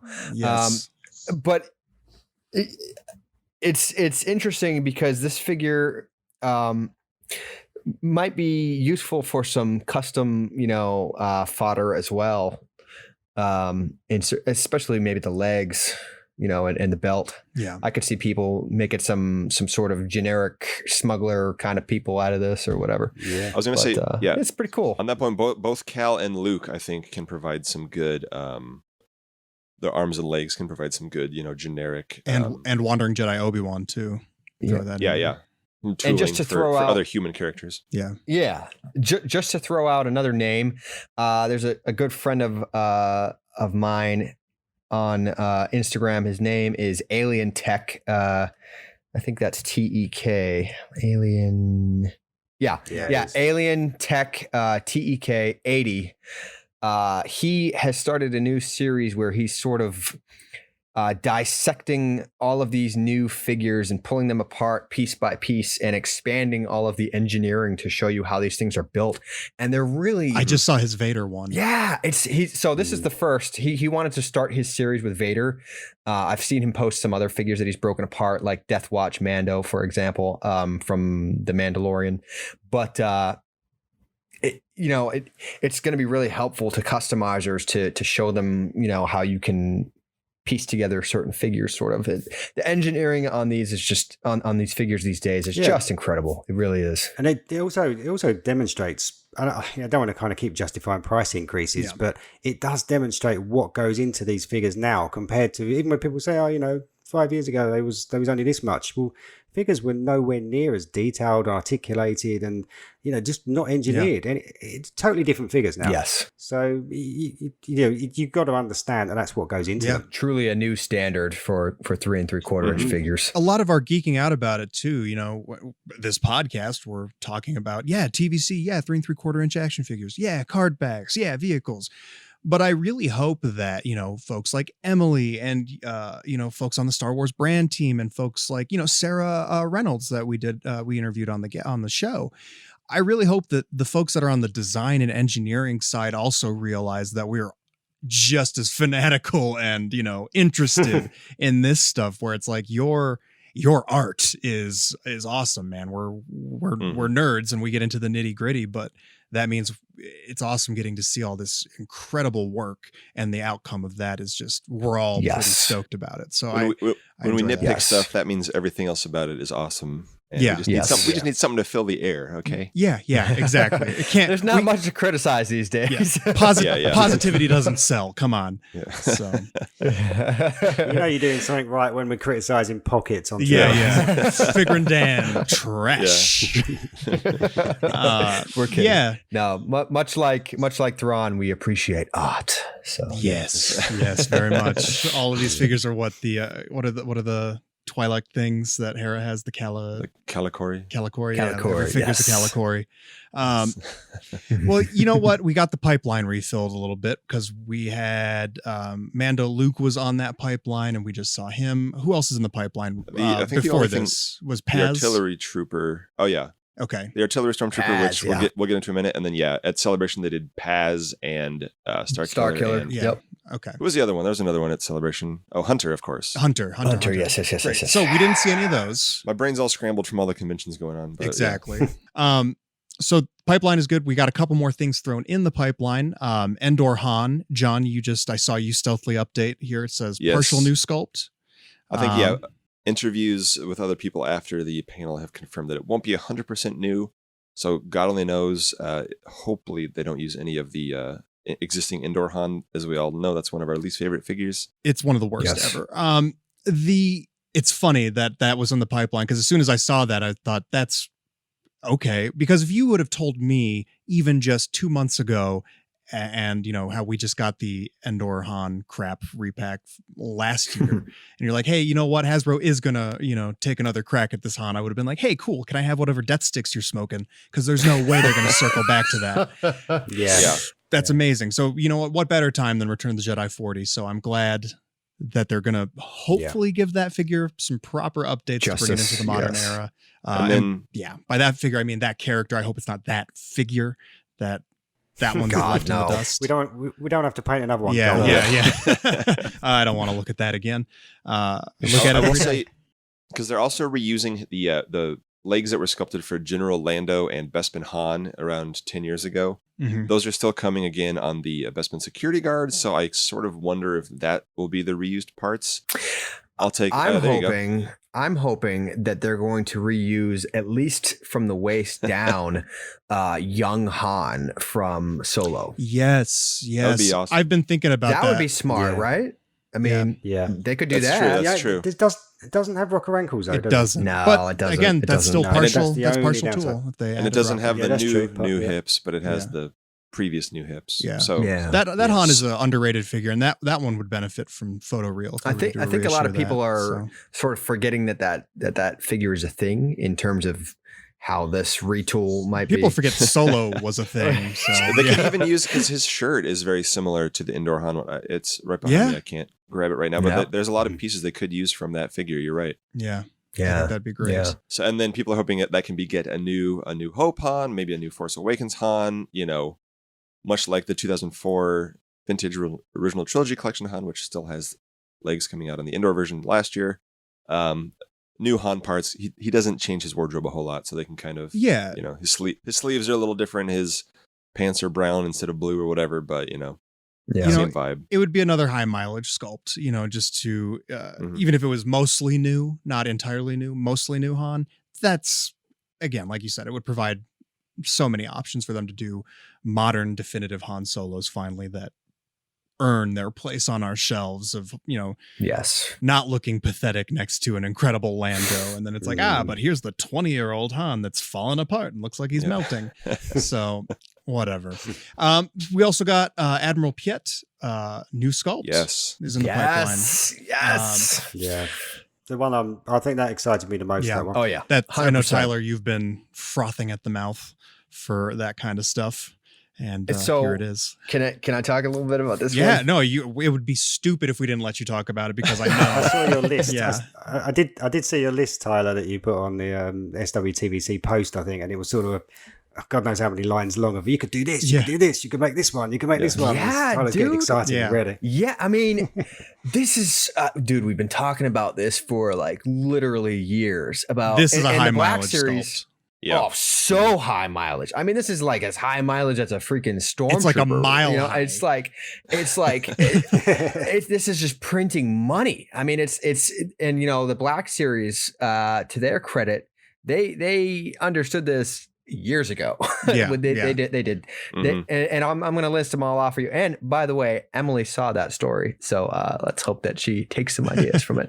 But Admiral Piet, we've all wanted a brand new Admiral Piet since the 90s, right? Everybody wants that, and especially in the vintage collection. And again, this goes back to thank God that we are keeping the Kenner style card backs, because Admiral Piet absolutely deserves to be on a definitive Kenner style card back. That's so exciting. And I can't even imagine the pitchforks that would have been in Pawtucket if he had come out in some kind of other packaging. Oh my God. I think Hasbro knew they couldn't do that. But anyway, very, very exciting. But even perhaps beyond Piet is how many characters the tooling unlocks. I mean, obviously, you got Thrawn, my favorite. We all knew that I was going to mention that one. They could do a new Tarkin and put him on a Rogue One card.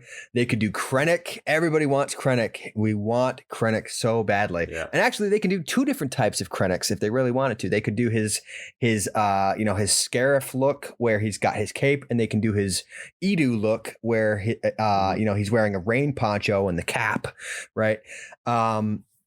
They can do General Veers. Obviously, they're going to have to tool up a slightly different, torso because he's got a different rank badge. They can do Captain Nita, Admiral Ozzel, which gives you a second throne. That gives you a second throne, doesn't it? Yeah. If you do the chest plate as well. So sorry. So they can do a bunch of different captains with that. They can do Captain Nita. If they make a General Veers with the Veers 4-4 placard, they can make Valen Hess because they have the exact same body, just a different head. They can do Admiral Versio from Battlefront 2 and put him out as a Gaming Greats figure. I mean, how cool would that be? I think people would go nuts for that. That's one that I've been wanting for a long time that kind of goes under the radar. They can do Admiral. Is it Admiral Mahdi? Mahdi was an admiral, right? Yeah. Mm-hmm. Everybody's been wanting a new Admiral Mahdi for forever and a half. They can do Yularen. The list goes Moff Jared. The list goes on and on and also on and on. There's some Imperial officers that we saw in the Andor trailer. Yes. Yeah. Yes. 100%. They can do, Imperial officers with trench coats like in Rogue One and Solo. I mean, the potential is Obi-Wan. And Obi-Wan too. Cassian in disguise. Yeah. I mean, there's so much potential with this tooling. It's incredibly exciting. Bring it on. Give me all of the Imperial officers. Keep them coming. I'll buy like 30 different officers. I don't even care. Let me give you my money. This is good. I could easily see a troop builder pack of just Imperial officers, like 4 different, ranks. That would be if they did like the black uniform and yes. Yeah. If they they can do like Colonel Dyer and what's the dude who says Rebel Scum? Oh, what's his name? Scum. Yes, I'm trying to remember his name. All these guys. Someone's gonna yell at me through the podcast, but anyway. Yeah, someone's in their car right now, furious. You idiot! My mind goes back though to the briefing set. Yeah, obviously. Again, it starts to open up those sort of opportunities again because those figures are so dated. General now. Tag. I mean, everyone loves that scene. Tag, whatever his name is. Tag, and couple this too with the new Vader that we have for Obi-Wan Kenobi. So that's one that they can just tinker with to make A New Hope, Return of the Jedi, Empire Strikes Back variants. And dude, like that's exciting. And again, with this Han that they're doing, where you really filling out a lot of the OT stuff and leaving the door open for really easy tweaks to make even more stuff. So they could put out, like you said, a trooper pack with, 2 gray Imperial officers, a black tunic one, and a white, Imperial ISB security ISB agent one. I mean, how cool would that be? People would go nuts for this. I think people just love it. But for Piet specifically, he was number 23 on this year's March Madness, and then Krennic was way up at number 5. So this definitely unlocks a lot of opportunity here. And then there's also the for another Finish the 96 character, there's the Imperial Commander. As we've discussed before, it was just sort of a generic black suited Imperial officer, but the card was Veers, and there's that whole thing. We've talked about it before, but so there's plenty they could do with this, which is very exciting. Tons and tons. So exciting. Well, speaking of exciting things, the speeder bike with Scout Trooper was pipelined as well. So finally, the speeder bike. So this is my question: Is it going to be a repack of the speeder bike, or is the speeder bike new? No. New speeder. Yeah. Speeder's new. The speeder bike is confirmed to be new. Again, Anthony with Imperial Communique confirmed with Chris and Patrick that, and Chris specifically was very excited about it. But the speeder bike is all new, beautiful new tool. Obviously, we haven't seen it yet. Better scaled, I think, was the word they used, didn't they? Yeah, they seemed a little fuzzy in the details. So I still get the vibe that they didn't know that there was a 2012 speeder bike. That is definitely the vibe. That's why we didn't see it. They just don't know. Yeah, which is it's interesting because they're and Chris Swansky with Bantha Skull has this theory that some of the tooling was lost, because Hasbro doesn't own its own factories in China and Taiwan and wherever else, Vietnam, I think maybe too, that they manufacture these things. They don't own those factories, and so sometimes the tooling can get lost. But the speeder bike that it would explain why we haven't seen it, right? I mean, obviously, what other explanation? They love to repack stuff. They love to we can see that with the Slave One coming out. And we've had that speeder, those speeders have shown up in so much material over the last few years. There's no reason why they wouldn't have given it to us other than the fact that they've had to retool it. Right. It's a good point because there was no reason to retool it because the 2012 one was a beautiful, wonderful speeder bike that came with, an awesome clear flight stand to simulate it, sort of hovering off the ground. It's great. There's nothing wrong with it. So there's honestly no reason to retool a new one unless you don't have the old tooling. True. So unless it's one of those scenarios where they didn't go into their tooling library and they didn't know it was a thing, in which case I'd do better, but I don't know. But they need to update their spreadsheets again. But so before anybody asks, we should mention that the Scout Trooper, or Biker Scout, however you prefer to say it, is not a completely new figure. It is not. It is a retool, once again, an upgrade or update of the existing Biker Scout that we've gotten recently in 2 gaming greats. Does the 3-pack count as gaming greats? They do, right? I think so. Yeah. Okay. Okay. So anyway, so they've put out Scout Troopers now twice recently. This Biker Scout that comes with this speeder bike, I reached out to Emily and she said that it is not a new figure, but it does have some small select updates. Okay. I don't know what that means yet. As far as, the specifics, I'm going to hope and pray that it means that he's going to have like rocker ankles and hinge wrists. Those are by far the 2 biggest upgrades that he needs. But we'll see. I don't know. Yeah. Because I've said before, I still think, other than he has giant hands and other than that and maybe a thigh cut, I think the old figure is not really that bad. Yeah. It could be better, 100% again. I'm curious to see. It's there to be reworked, isn't it? I mean, it's not that bad where you think this whole figure needs to go in the trash. It's not Endor Han. That's probably how they've looked at it. Yeah, exactly. But even this one, so as we said before, it started in 2006, and then in the 2012 speeder bike set, it got some upgrades, like the head can move a little more up. Yeah. And it got ball joint hips, I think, in 2012, and then it was repacked in 2013 in the Black Series line. And then, the gaming greats. So there are things that could be done to make it better, and hopefully they will. Those, because in the panel they kind of went quickly. I was under the impression that everything was all new, but it further clarified not quite the case.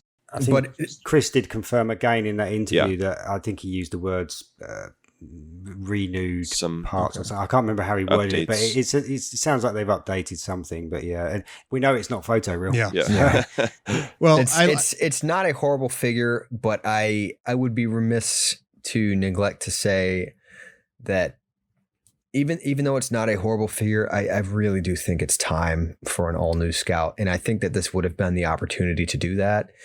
Get a Scout Trooper that's on the same, quality as VC 140 or which one's the new original 96 Stormtrooper, VC2, whatever number that is, with the rocker ankles. it would be worth investing in that tooling, because then you can put out a dirty Mandalorian one, and on and on. We've talked about this a million times. I think that investment would have been worth it, but at least they are updating it, hopefully with some sort of articulation upgrades. VC 231, by the way. 231. Thank you. Yes, that is the definitive Stormtrooper now.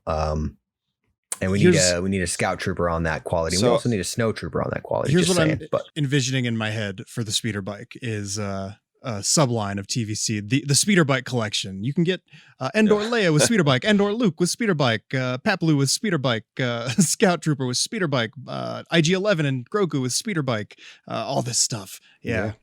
Remnant Scout Trooper. Remnant Scout Trooper. I'll take them. Too. I'm going to buy all of those. Yeah. So I assume it'll be interesting to see how they do this, because the original Kenner speeder bike was just a box and it had like a flap on the back, but I'm looking at it right now, but it had the only figures in the front were a Scout Trooper and I believe that's Chief Chirpa, who has not yet been done in TVC. Yeah. But was last done in 2006. But will it come with a carded Biker Scout on the original 96 card that we last got? I don't think anybody asked. Nobody asked about that. Should have asked. Yeah. I would say this though, unlike Slave One Boba Fett, with the smaller vehicle and with the vehicle that I want to have multiples of, then yes, that's one that I wouldn't be sad if they included a carded figure with it. But I'm picturing such a small vehicle though. Like I'm trying to. Yeah, would it fit into a deluxe size box? Well, it would fit into a deluxe box if it was like broken apart and you could put like the front and the back together. But then the carded figure wouldn't fit. Maybe why those boxes have got so much space into them. Perhaps they've already factored in some of the larger items that they're going to try and get into that run. If it's not carded, then there is still a chance that we could get an all new Scout for the original 97. And it's probably not going to happen. There's a chance. Hey man, if they're going to revisit Endor Han, anything is possible. So I mean, we'll see. We'll see. Yeah. But all right. Well, any last thoughts on the speeder bike before we jump to the last pipeline? Very excited about it. An all newly tooled vehicle. I mean, we got that's the first one outside HasLab since 2020. So that's awesome to see. Since the ITT, right? Yep. And of course, we got the Razor Crest, but that's HasLab. So it's nice to we don't know how this will be available, but hopefully, a wider release, which opens the door again. We've been begging for small vehicles and beasts again. So hopefully this opens the door to a Blurg and everything else. And Mandalorian repaints, all kinds of stuff they could do with this. Because as we've said, as I was said a million times, last year they released every single figure that rode a speeder bike. With no speeder bike. Aside from Stas Ali and maybe a couple others. But it was like, we were so close. So finally it's coming out and all those figures will have a nice little ride. And just in time for Return of the Jedi 40th, which of course that makes sense.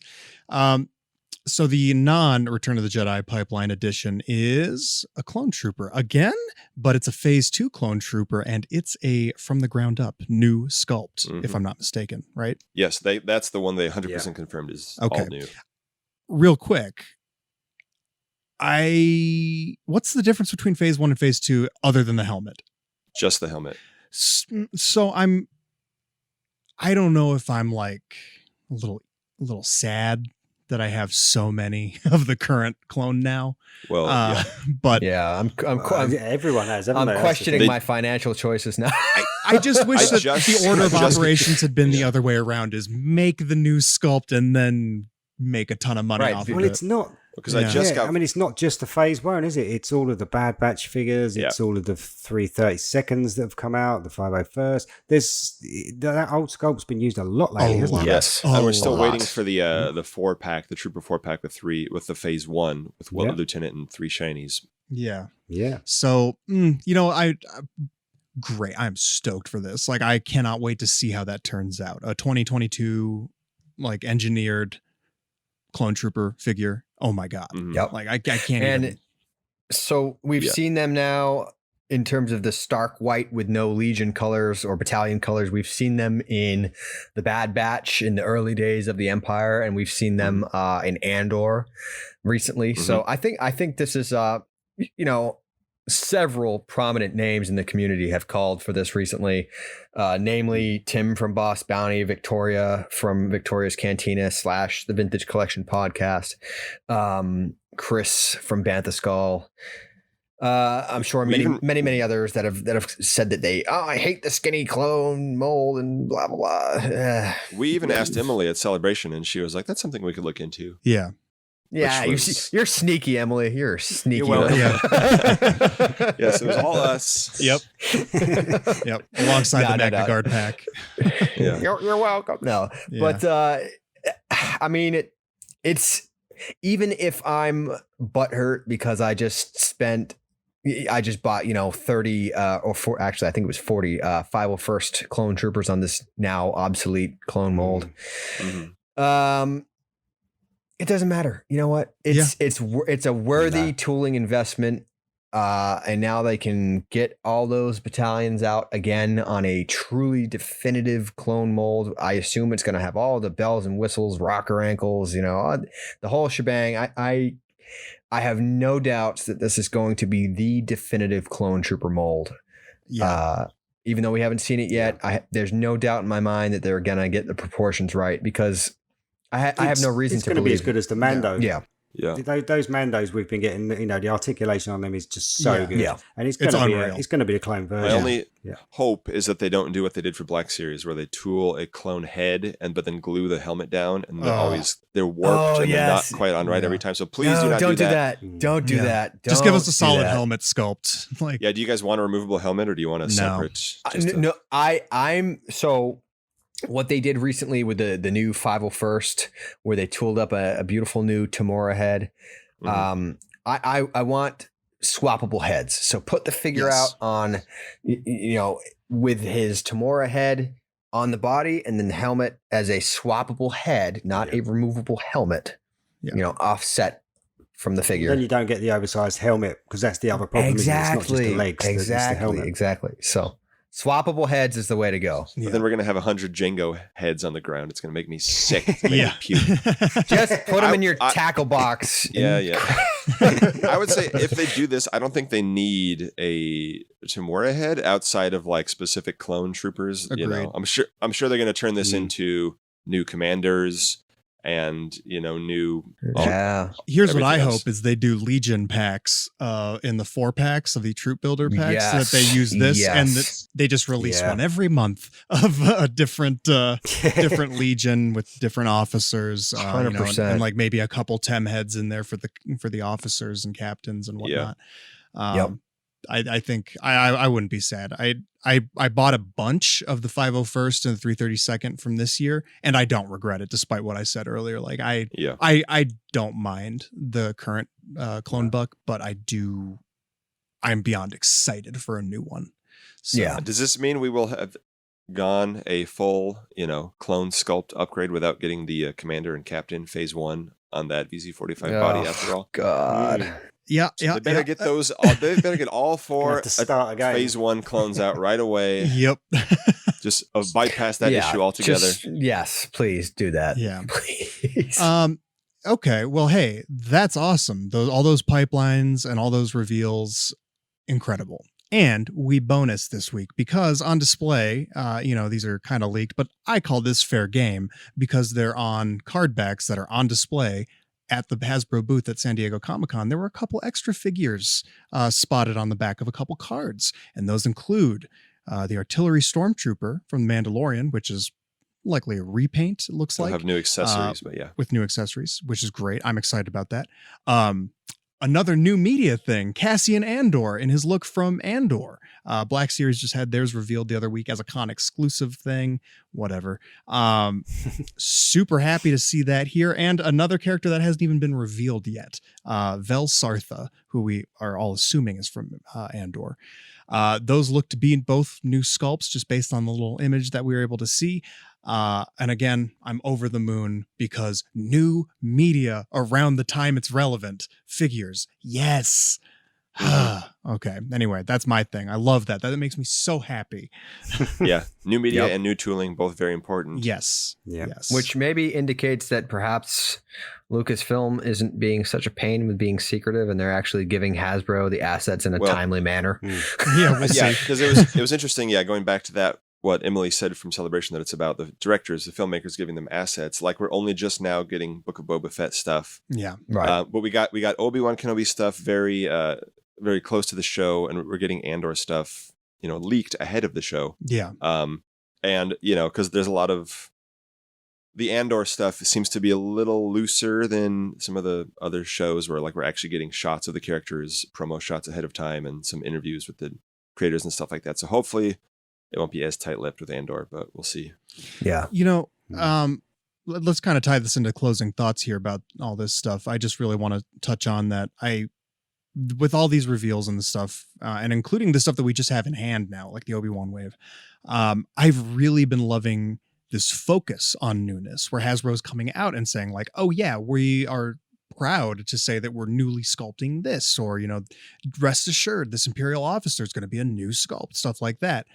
Big emphasis on sculpting and newness, and that TVC is being included in the Return of the Jedi 40th, which it wasn't for Empire Strikes Back. Yes, that's huge. Yeah, with new stuff, not just repacks and reissues, and all around encouraging reveals and news for the future of the line. It looks healthy. We're getting new media stuff close to its relevance.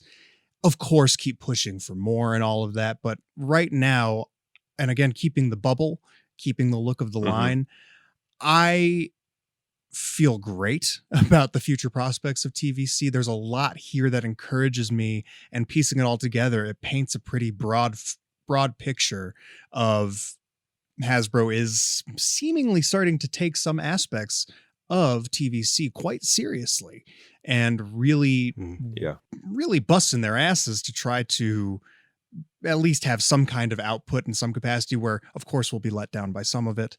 And we have been, but the stuff that they're really emphasizing as new and exciting and priorities, I think it feels like they're just starting to kind of get it now, to me, when it comes to my own personal priorities. So how about you guys? Let's start with John. Well, I'll say, yes, I'm very excited. It's nice to have so many awesome new figures actually in hand for once. We go so many months and then a new ship comes in, a new train makes its appointment on time or whatever, and we get a ton of new stuff all at once, which is nice to see. I will say, in terms of some of the Black Series releases, there are a few that we don't have in Vintage Collection, but not a ton. There were quite a few Black Series releases, reveals at Comic-Con, but like most of them are wacky repaints in Credit Collection Halloween edition, recards on the Return of the Jedi 40th. They spent tooling money on a werewolf Chewbacca. Yes, which I do like the weird stuff, but it's nothing we need. We still need the Season 1 Migs Mayfeld, the HK87, excuse me. And then they did announce Chrysanthemum for Black Series, which, he's rumored for Vintage Collection. We do need him very badly in Vintage Collection. But all that aside, yes, everything we saw for Vintage. Again, Boba Fett's ship, a little bit. That's the one where you're like, not 100% sure I would have gone with that one right now. But everything else, amazing. So excited for all the new sculpts, all the new pipelines, what that unlocks for the future. It was, a good day of reveals. And we're just shy of an hour away from spending a ton of money yet again on pre-orders. Because all our pre-orders have come in. We need to refill those pre-orders. So let's go. Love having so pre-orders. Excited. Yeah. Tyler, how about you? I'm happy with the state of the line. I really don't have too many complaints right now. I'm just still riding high on the Vintage Collection being protected and safe and continuing. Our hobby is safe, and it's just it's a good time to be a TVC collector. But I am very happy to see figures being released closer to their media debut, for sure. I agree with you guys. Yeah. Lewis, how about you, man? Yeah, same. I mean, I know you spoke about new, didn't you, with the guys from Bamford's Gold, Tim, John Miko. Not just about more, but it is about new. But interestingly, I think one of the most exciting things that came out of these reveals is actually the old, which is the bubble and the car back. That's the one old thing that we want. But everything else, no, it's great. I think sometimes you come away from these things with the reveals and you kind of feel a bit hard done by. You look at it and think, oh, that's just a repaint. That's another repaint. And it kind of feels like sometimes that, really that you're getting the scraps. And I think this time, because of all that newness, it really does feel that we're moving in the right direction. And it's all great stuff. There's nothing there really I can pick at and say, that was a bad decision, or why is that figure being reused again? Or I just think it's to me, I think we're totally on the right track. There's no Padawan Anakins here. Yeah. No. Yeah, peasant Anakins. Oh yeah, I'm sorry. There's no Padawan Anakins here. Yeah, yes. I can't say it. There's no peasant Anakins here. Yeah, you can just edit all of that out. Sure. Sorry. And but there was an Endor Han, and it wasn't terrible. So there we go. Yes. But yeah, all right, Good guys. old Lego hands. Oh, Lego hand. Let's see. Well, I think that pretty much covers it for all of those reveals, all that fun stuff. I just really want to circle back real quick to just talk about how damn excited I am to have the Obi-Wan figures and the Tatooine Boba in hand. Those are incredible. Mm-hmm. Yeah. Okay. Well, hey, real quick, I just fired up the old Instagram machine and looking at that real quick. Last night, just while I was putting together the outline, I put out a call in my story on Instagram asking what folks thought about the reveals from San Diego Comic-Con. And just here's a couple of them. I'm not going to read all of them, but thank you to all who did submit an answer. Let's see. Here we go. The True Q-Tip said, despite the live stream being bad overall because I spent an hour on credit collection, and despite the fact that we only got a few reveals, what we did get was really good. 2 all new sculpts with huge reuse potential. Plus, Piet was my bracket winner. So happy. Yes. That was a broad criticism from a lot of people. I know Chris and John Miko and Victoria last night were live streaming and discussing it, and they said that they spent entirely too long on the credit collection, and then they had to rush all the good stuff at the end. So yeah, maybe don't do that in the future. Nobody cares. But anyway, let's see who else we got. Overall, okay, so this is from Darth E. Rot 09. Dartharot 09. Sorry if I'm screwing up your name here. Overall excited. Pipeline reveals were great, but why is Nomad Boba exclusive to the ship? With a couple confused faces or angry faces. That was kind of, I see that kind of popping up on a couple of these answers here. Agreed, but hopefully again, we'll see him in the main line. It's kind of dirty. Let's see. Nerdy Dimensions says very good reveals. About time they did Clone Trooper and Scout Trooper. High mileage sculpts. We'll see about the Scout Trooper. Let's see. T-Prob says, excited for the new Luke. Love that we're getting a Cal finally, even if it's for the sequel game. And as much as I love Mando, why are we still just now getting some season 1 figures? Answer to that one is because they already had it made. My friend, they already had that Klaatuinian made. So of course, that's why they're going to pop that one out. Let's see. Who else we got here? Rives Junctionite. The bubble is the story. The Andor leaks were good. The rest were fine. It's simple. Overall, this is very positive responses to the SDCC reveals. Tatooine Toys says, could always be worse, like those Black Series Halloween figures. Sorry, John.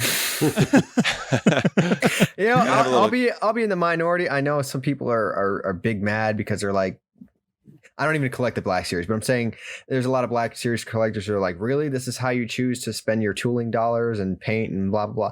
I don't know. I love Halloween. So if I was a Black Series collector, I would eat those up, but I'm probably in the minority on that. They're fun. I would just say with the current resources. Yeah. Sorry, John. A little goofiness sprinkled in. When it's... when it's 45 different rainbow figures stacked on top of each other, it's a little bit much. But I'll take a little Halloween, a little Christmas figures every now and then. Yeah. I did also ask folks to let us know what they thought of having the Obi-Wan Kenobi wave in hand, and like what they were thinking about that wave so far. I don't know. And Andre Elmira, F. Mira, and Andre F. Myra. Sorry, I'm really bad at reading Instagram usernames. Said very cool, but I just don't understand why Black Series got way more Obi-Wan figures than the Vintage Collection. Yeah, same, dude. Would love to get those Inquisitors. Right there with you, bud. Yeah.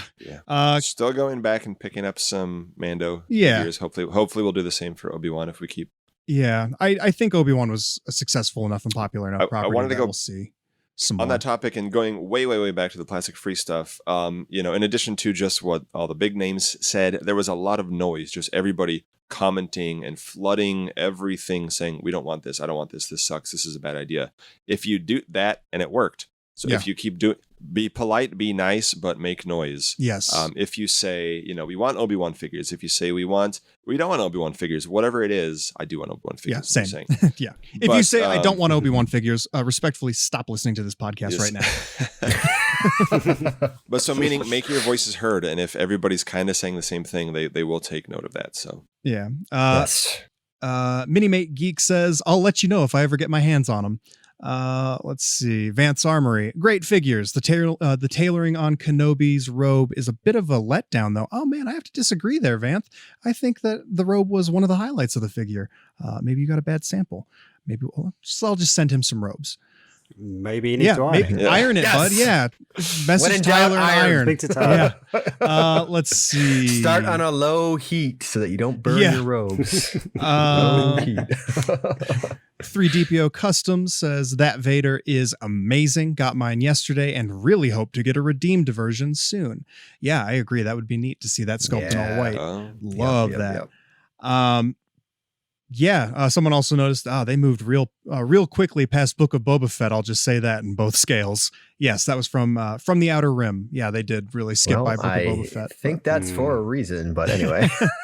Yeah. Well, a lot of it too ties in with Mando. So I want I want Cobb Vanth as well, but I want Cad Bane and I want Black Crescent, and then after that, I'm good with it, honestly. But that's just my opinion. $200 Slave One, so I don't think that was totally breezing by Book of Boba Fett. We need to fill that. Yeah, we need to fill that frame room somewhere. Yeah. So hopefully we're going to get some AD8. We need AD8. Yeah. This is a great start for the Return of the Jedi 40th, but there's still a lot more they could do that will cross over between Book of Boba Fett and Return of the Jedi 40th. Oh, for sure. For the Palace. Anyway, here's the last one I'll throw out there. It's from TVC Mackin. The 3 Obi-Wan figures are outstanding. Other than the chest cut on Obi-Wan, I have no complaint. And that was something we did not touch on earlier, was the chest cut on the Obi-Wan. It is a little unsightly.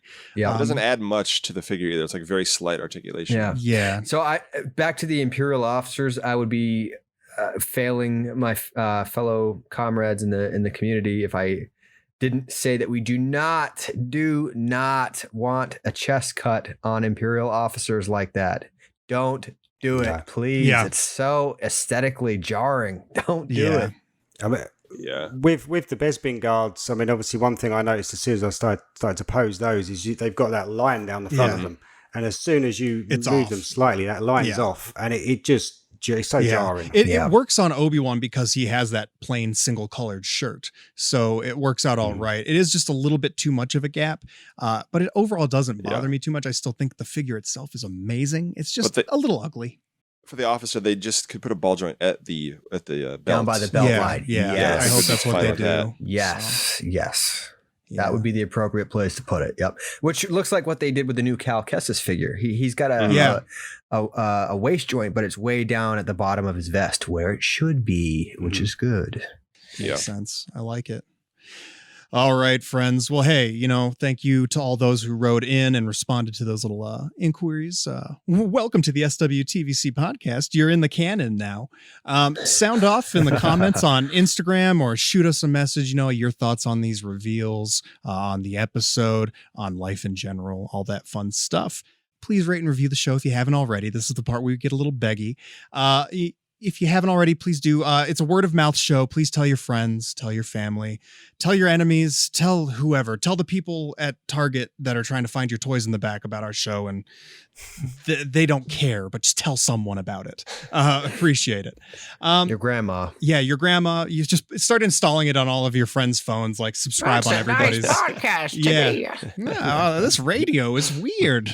So, other than that, be sure to follow all of us here, John at The Vintage Concepts, Lewis at Space Hut. Thankfully, he doesn't have to change. Yes. Yeah, exactly. That was my main worry. Yeah. But by the way, real quick, I wanted to ask you this originally in the episode, Lewis. Am I having a Mandela effect here, or did your @ used to be The Space Hut and you changed it to Space Hut? No, I think on the image it's always said The Space Hut, but it's always been at Space Hut. Yeah. There's a long story behind it, which I'm not going to go into now because we've sat here for about 2 hours. But one day ask me where the name comes from. It's not that interesting, but there is a reason. We're going to do the Space Hut Secret Origins. It's going to be good. And then Tyler at SW Collector 3.75, and then all of us collectively, you can find us at SWTVC on Instagram, for all the latest news, these episode posts, as well as staying in the loop with the ongoing conversations surrounding keeping our beloved heritage scale alive and moving forward, as well as some really great HasLab ideas, but we don't have time for that this episode. Stay tuned for another one in the future where we really cover some of that stuff. That's it, gang. That's the episode. As always, keep 375 alive, back TVC, balance the scales, Hasbro, finish the 96, and may the force be with you.